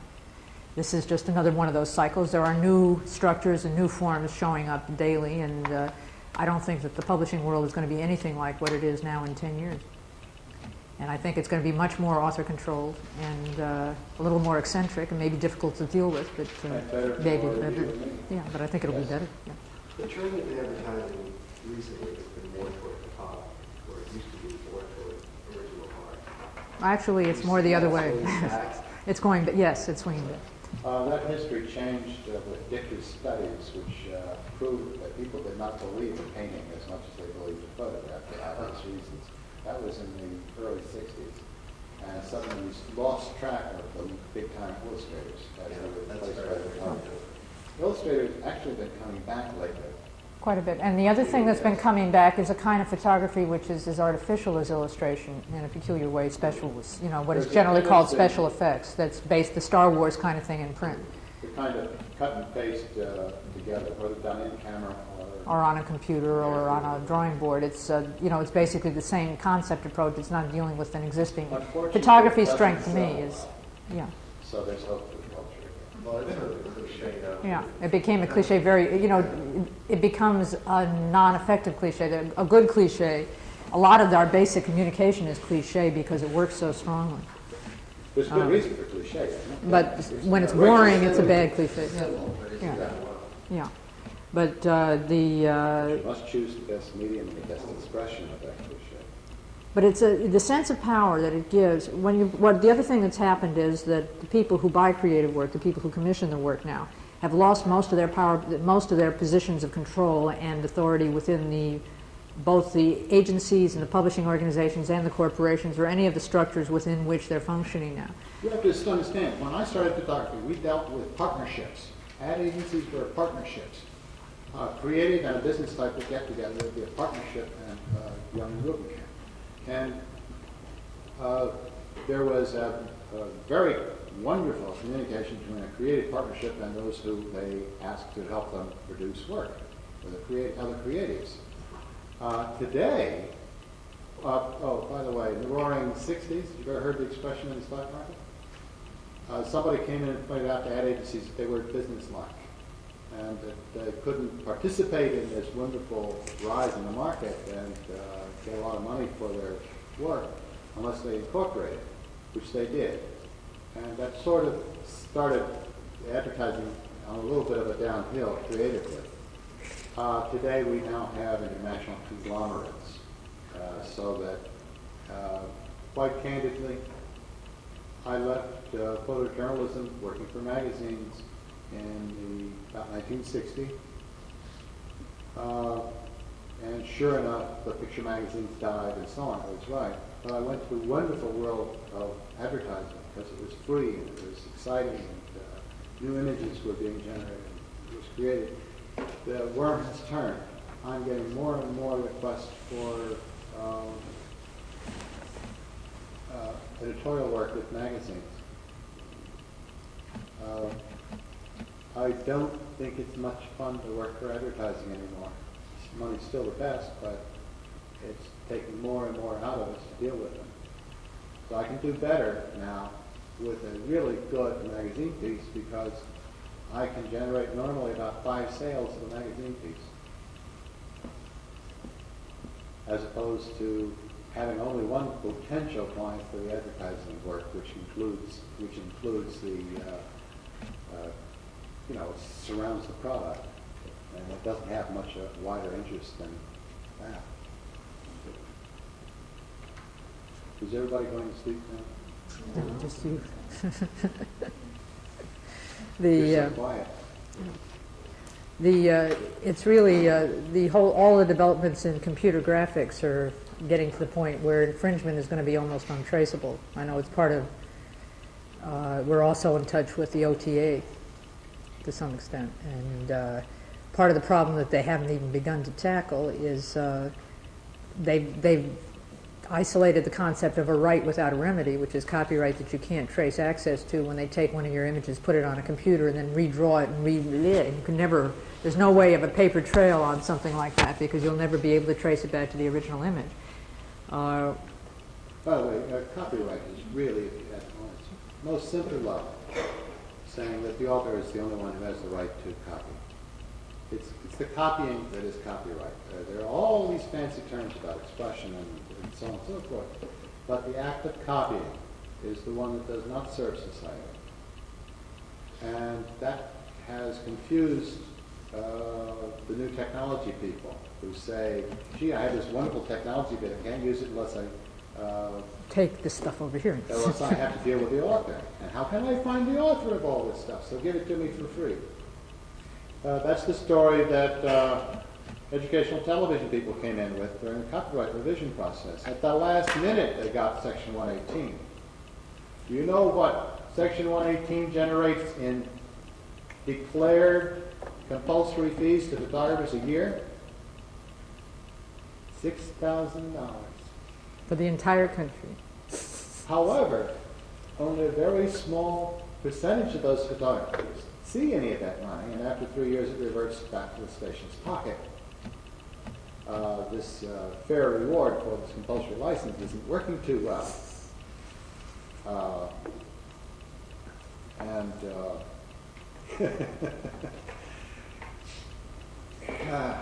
Things that are forgotten for free are not valued and not used well.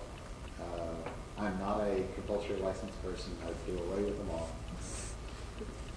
Now, I think we didn't sit down. The one thing we've never discussed is a rousing finish. But is there anything that any of you would, unless you want us to roll around the room or something, but is there anything that we haven't talked about or you'd like to hear about or you're curious about in our business or that might help you in your Do any of you really have a question about copyright? I answer it all. The most esoteric. Yes, sir. A little more on this business of the discrepancy between the idea and the expression.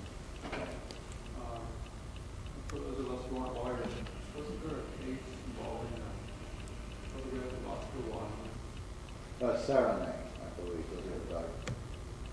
I was thinking about that case where a photographer took a picture of a new lady with a cherry in her mouth, and then that same photographer, well, so copyrighted that same photographer took the same picture, another picture of the lady with the cherry in her mouth, and that was supposed to be infringement. I think in one case she had the cherry in her mouth, and in the other case she did not. Yeah. Oh, is that so? And the photographer was held to infringe the copyright of the publisher who had bought the first photograph. Right.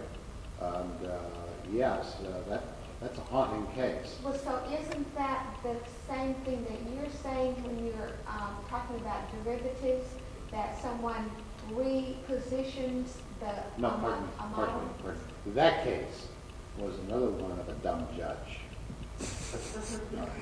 I mean, it's a really lousy decision. Right?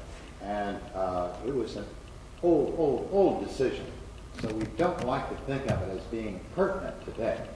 It hasn't been followed by a subsequent string of cases. Because essentially what that case said was that a photographer could infringe himself. We would rather refer to that Franklin Mint case where they went after the artist to get a picture of his parrot. And the photographer, And the artist. I'm close, I'm not good on names. But it came down, had he done another version of the picture he did for Franklin Mint, right? Or had he done another version of his parrot, which lived with him. And the judge decided that he hadn't copied the plate design, but had made a new one. Had gone back to the original Gone source. back It's, to the yeah. original Yeah, source. but would your decision, or would your opinion be any different if you were talking about an author who didn't infringe his own copyright? Somebody else does that same thing. Somebody else takes that model and takes the cherry out of it. No, well, the thing is that I don't know the ins and outs of that decision, but if it's somebody doing his own thing, he's unlikely to go to his own picture and copy it. He'll go back to the source of the concept and copy it. Which the concept was one that he generated. The saving grace on this derivative work thing is that only untalented people feel it necessary to copy the work of others. And their talent is of such low order that they always copy too much. So it becomes rather obvious that copying has been done. And I'm just telling you how the world works. It's been true in every situation I know of. The odd thing is, as I say, what I said, that most of the things, there's an awful lot of disputes on this subject out there in the world right now. Very few of them are getting to court because it's fairly clear to all the participants what actually happened. And rather than go into 16 years worth of, yeah. The photographer has to be a damn fool to go to court on a derivation case if he hasn't got a kind of paper proof that the client had direct access. So with that kind of evidence in front of them, the clients suddenly realize they just have to settle, and they do, much to their credit. And some of the settlements are quite huge. However, on the angelfish, by the way, do you know what the defense first raised in the answer to the complaint was? Fair use. So the advertisement. Well, now, was that a painting that they made or a photograph? We was don't a know painting. exactly what they copied it from. Oh, okay. But that angelfish is one great expression of the angelfish. We haven't seen the, we haven't se-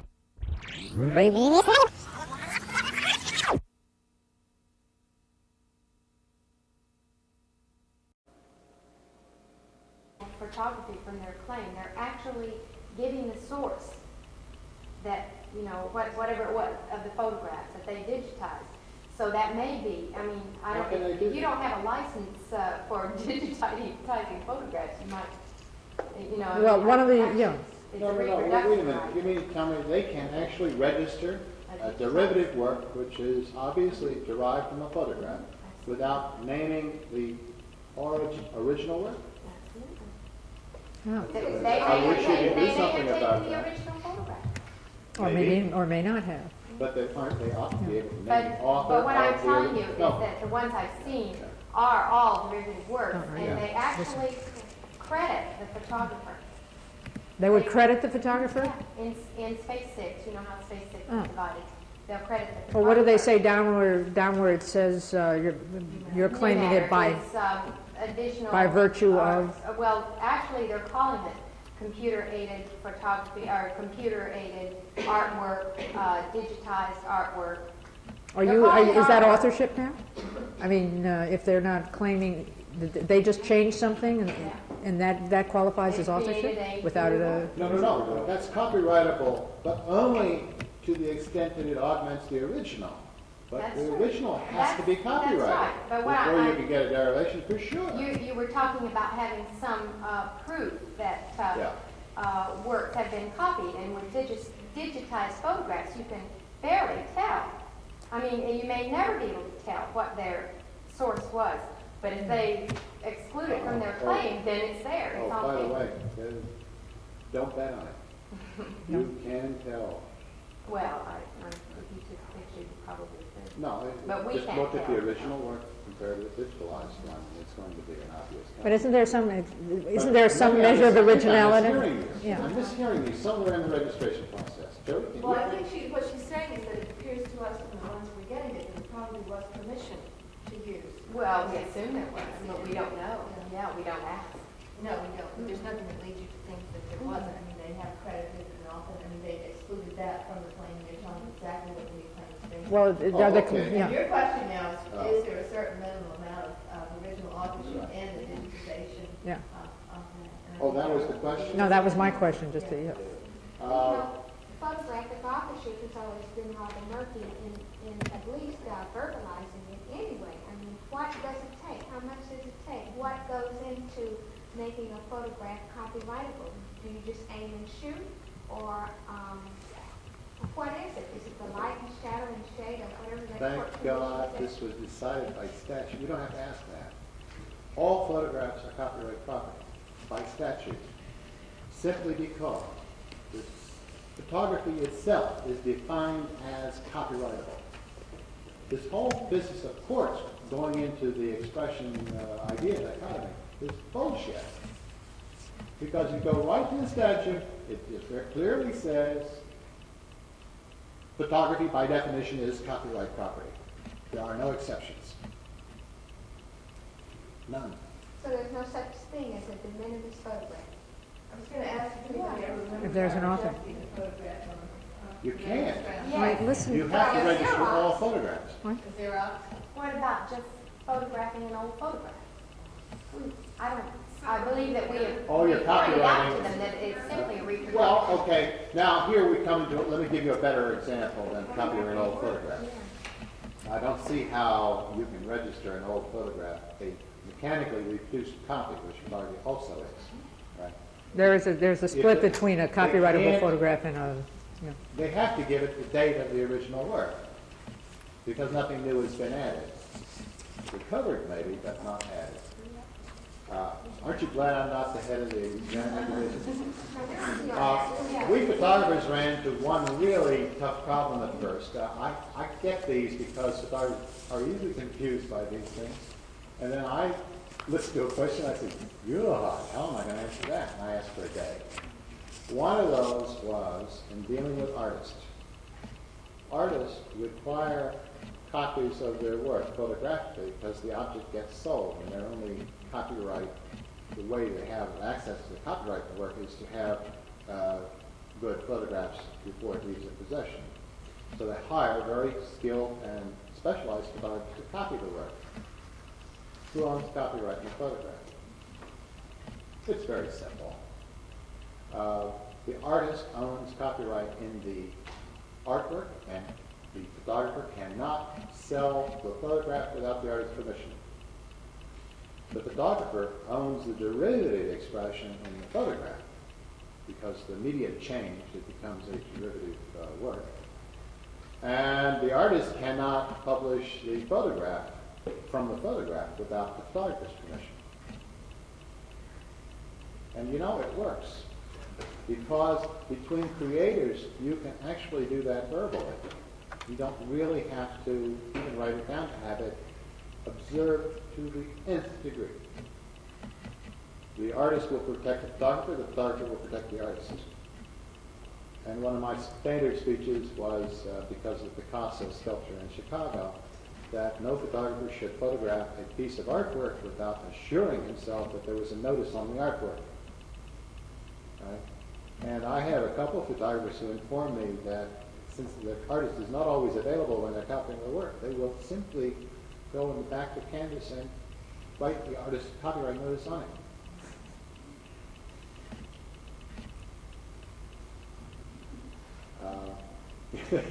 I'm not telling secrets out of school, but there's no law about who puts the notice on, is there? Weird. No, Except for large no. No. It's just not. There's no law on it. The, discussing, I mean, we came down here We and, have to make these things work. Yes. yeah, we were asked why we didn't have, or everybody's asked us if we were going to use a slideshow or visual aids of any kind, because we're visual people. But this area of it, this is the visual aid, this stuff. And when we get off into discussing the underlying substance of visual work, it becomes very difficult to articulate things in any way. Well, without pictures on the one hand, but even to to hold them up and to articulate about them. I'll give you a visual example, all right? And this happened to me.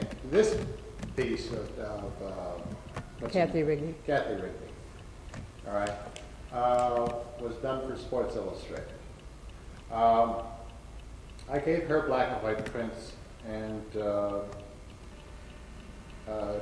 she asked permission to distribute prints to her admirers, which I gave red, black and whites. And so this picture has gotten rather long play because of the Voyager trip and so on and so forth. But it was widely distributed, not only in pages of Sports Illustrated, but also in posters in gyms where little girls are learning to be gymnasts. One day I opened a photography magazine and there was a wonderful second version of this. And if you remember correctly, it was badly done. He tried to recreate my photograph, right, and succeeded only to the extent that the figure was doing these moves across that beam. Here we come to this idea, expressions like that. All right? Who owns the moves across that beam? In this case, the photographer did, because Kathy Rigby didn't have a good routine when she was going for the Olympics. But you'd like to know. She didn't cover the beam well, going as she's supposed to by the rules. That is, to use it in its fullest extent and do her things as she goes back and forth. Today they did. So I choreographed, after watching her, the various moves so that they could be defined in a clear and inspiring manner. This was not her routine, that was mine. All right? That gives me a pretty good case for infringement. Now then, ultimately my decision not to sue came down to one thing, well, two things. One, I wasn't familiar with courts, but growing more respectful of the danger of entanglement. And the other was, I did not know if the photographer had choreographed to imitate my photograph, or whether the little girl had learned the routine from my photograph. In actual fact, the infringing advertisement ran for the Rolly camera company. And since I'm also a member of the trade press involving the photo press, as we call it, that covers the photo industry, I knew that Rolly was going into bankruptcy. I just didn't pursue that. There are a lot of problems. But you usually don't find things going to court until a photographer has been insulted. I mean, it really takes something hard. You have to be a damn fool to get to court with a photographer, because we don't go there readily. It's not fun, and it interrupts our work. You can get how would you like to go around with a bad stomach for a year? That's what it's super about. One of the bad stomachs for 5 years.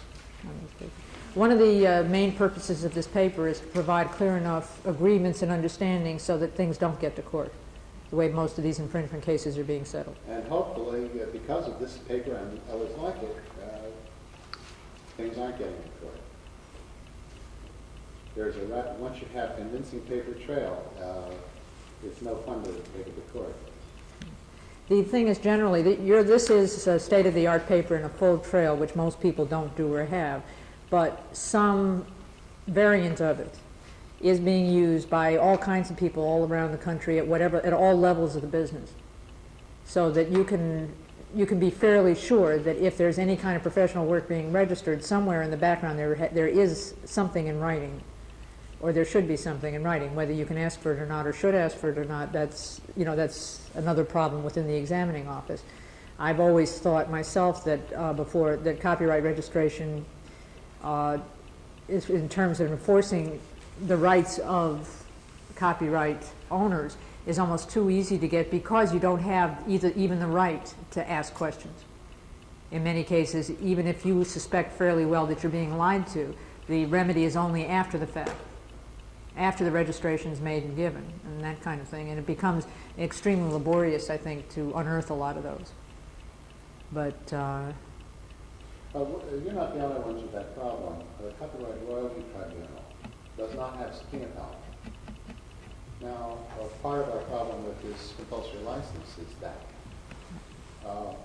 the required reports for use from the law are sent in every year, but only 1.25% of the educational stations are reporting any use. I don't have a picture of the designer here. no. Yeah, it's not a good story.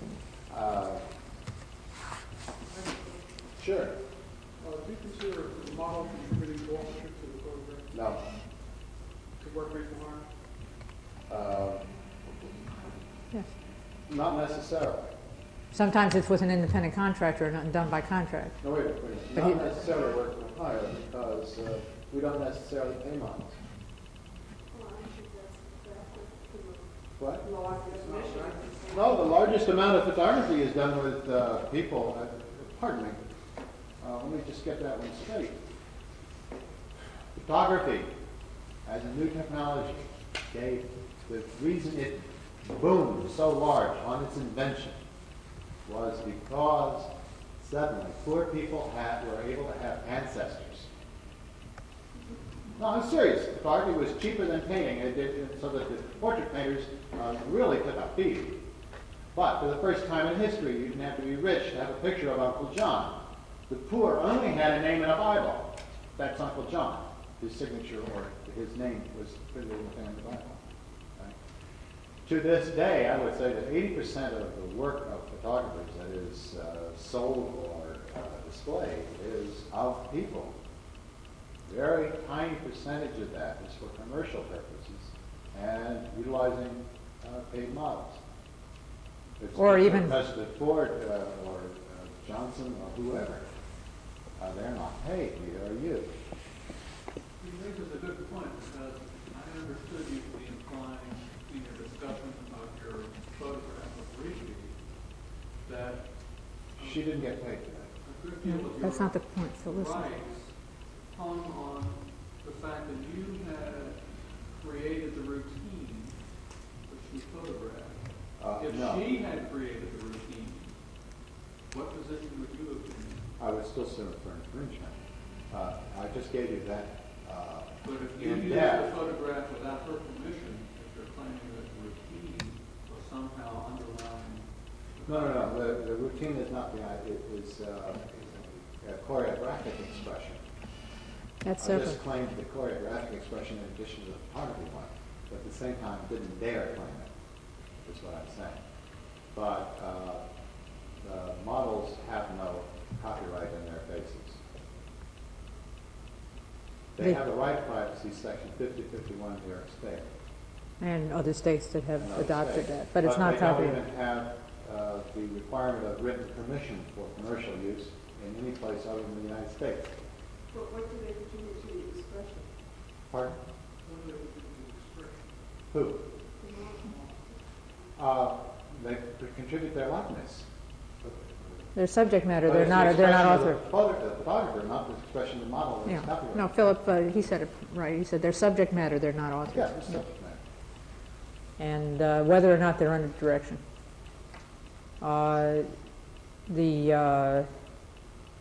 There are lots of cases where there's different kinds of copyright property at work in the same place. The photograph of the painting is one, and so how much of an original artwork somebody owns. For instance, choreography is copyrightable once it's fixed, but the choreographer doesn't necessarily own the copyright to the tape of the performance. However, the tape of the performance is subject to her rights. It's that kind of interchange, but models don't have that much. They're subject matter, yeah. Yeah. That's what I was getting at with your photograph briefly. Yeah. There was some choreography involved there too. And if it happened, you would offer that choreography. I've never heard of the choreography in a photograph being claimed, but I assume it could be. The choreography of the routine is what he's talking about. Yeah. What about routine? If she had been the author of the routine, she might have claimed authorship if she had claimed it. And you would be under the restriction of needing her permission to use the photograph. Right. Well, we need it anyway. To use it for commercial purposes, not for editorial purposes, the same thing would apply. When I photographed Janet Lynn on ice, I mean, I can send it. she took. No. Well, when I photographed Janet Lynn on ice, there's a lot of copyright property involved, real or imagined. But it was done for free. I paid her nothing. I just took up some of her time. She cooperated because appearing in Sports Illustrated was a good thing for her. It's a tit for tat situation. However, if it were used to advertise General Foods, her fee would be much higher than anything I ever charged for a photograph, because she's selling her Section 5051 New York State right of privacy.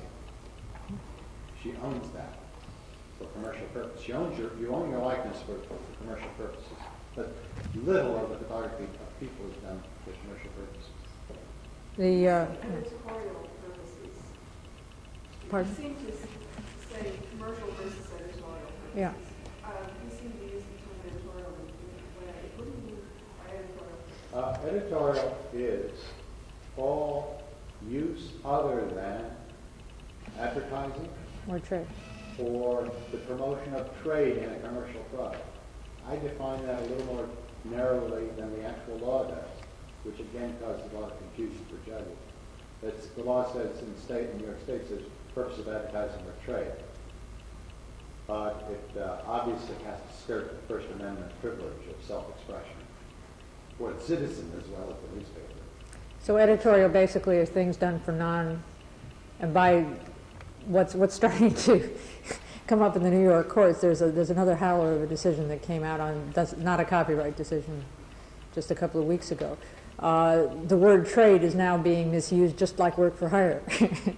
And they've decided that editorial work, which has always been covered by First Amendment privilege, is, however, also done for trade, and so they're starting to require permissions. Once a judge latches on to the fact that a magazine is Or a sold book. for This was a money, book, yeah. he thinks that the photograph that on the cover is promoting the trade in the magazine, therefore he might award something to the person on that cover. The higher courts take care of that problem, but If it gets there. But it's usually, my rule of thumb is basically the kind of thing you think of as First Amendment expression before there was such a thing as commercial free speech. Now that's stretching over into corporations having more rights than individuals, but it's magazines, publishing, editorial, all the usual content kind of things that aren't specifically in promotion of products or industries. So in order to succeed in your business, you have to know a lot about a lot of different rights, not just copyright. Right. You have to know And we what have state to- law is, what the right of publicity is, what the right of privacy is. Oh, could you tell me what the right of publicity is? Well, it's related to the right of privacy. No, yeah, but not real. The only case I know of was when that dumb comic related one. The little one that makes movies that are bad. Red buttons? No. Woody Allen? Woody Allen. Okay. Woody Allen. He's not a fan of Woody Allen. In case you didn't notice, he's not a Woody Allen's Allen. lawyers once sent a Philippe Halsman. demand to Phillip, a famous life photographer, who had been given copyright to for postcards, fine art postcards, to the picture of Woody Allen for sale in stationery stores. And this scared the hell out of, it asserted rights of publicity and cease and desist at this minute. You're infringing my client's rights. Philippe was not the bravest man in the world, and he, after talking to 15 friends, went to his lawyer, who happened to be with the Latin firm. And the lawyer says, "Don't worry, Philippe, I'll take care of it." And he wrote a little letter to Woody Allen's lawyer saying, "Sue us. My client will be claiming his First Amendment privileges." And nothing more was heard. Bell and they would not explain the right of publicity. Chief, yes. and the Alice Who knows? Craig. Bella Linden. Oh. Yeah. No, it's an interesting, yeah, no, it's not just copyright. And that's the other thing. I mean, when you look at this paper isn't just copyright, and the terms and conditions only have 1 or 2 terms that have anything whatsoever directly to do with copyright. You want to know area of the law that's more obscure than right of publicity? When and who you do not owe or charge sales tax in New York City. I have a letter from the New York State Sales Tax Office saying that copyright doesn't matter. Only reproduction rights matter. But the copyright law does not affect the status of intellectual property, according to the state of New York. Sales We tax, have a small Department of Taxation and Finance. They don't talk to anybody else, though. Do you have that here, where different areas of the government or the law just, they're totally separate, and, one thing means one thing over at the Labor Department, it means something else over here, and it means something else in health, at HEB or whatever. Yeah. So that we get involved with this. One of the most fascinating things about this business, and one of the reasons that people stay in it, it's tough. This is our hobby. It's not. You mean copyrighted? Yes. But let me finish my thing. Is that you get to know so many different things about so many different things, and that if you're endlessly, unfocusedly curious, you get to know all this stuff, and it actually becomes useful. I don't know what we'll ever do with the information, but if I can get into anything and everything, as an example, I said to you, gee, this is a great bag. I guess all of you collect bags. This was heavy vinyl. I said, then I looked at it and said, Afloat the Seven Seas, Manhattan Marine and Electric Company, Inc., 116 Chambers. I said, when did you ever get that bag?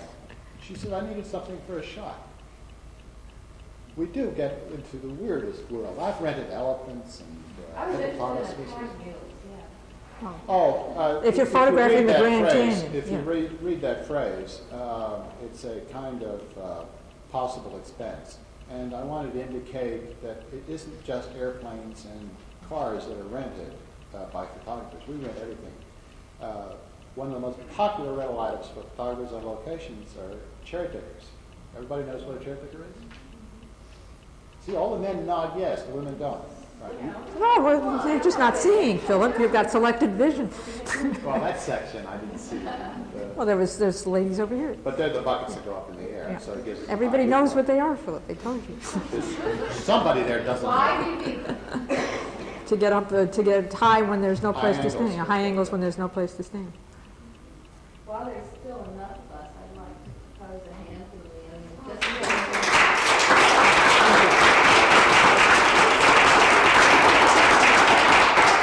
We'll applaud the bitter entries too. And I'm assuming if people want to come up and talk more, you can. Oh, sure. Sure, Yeah. we're here.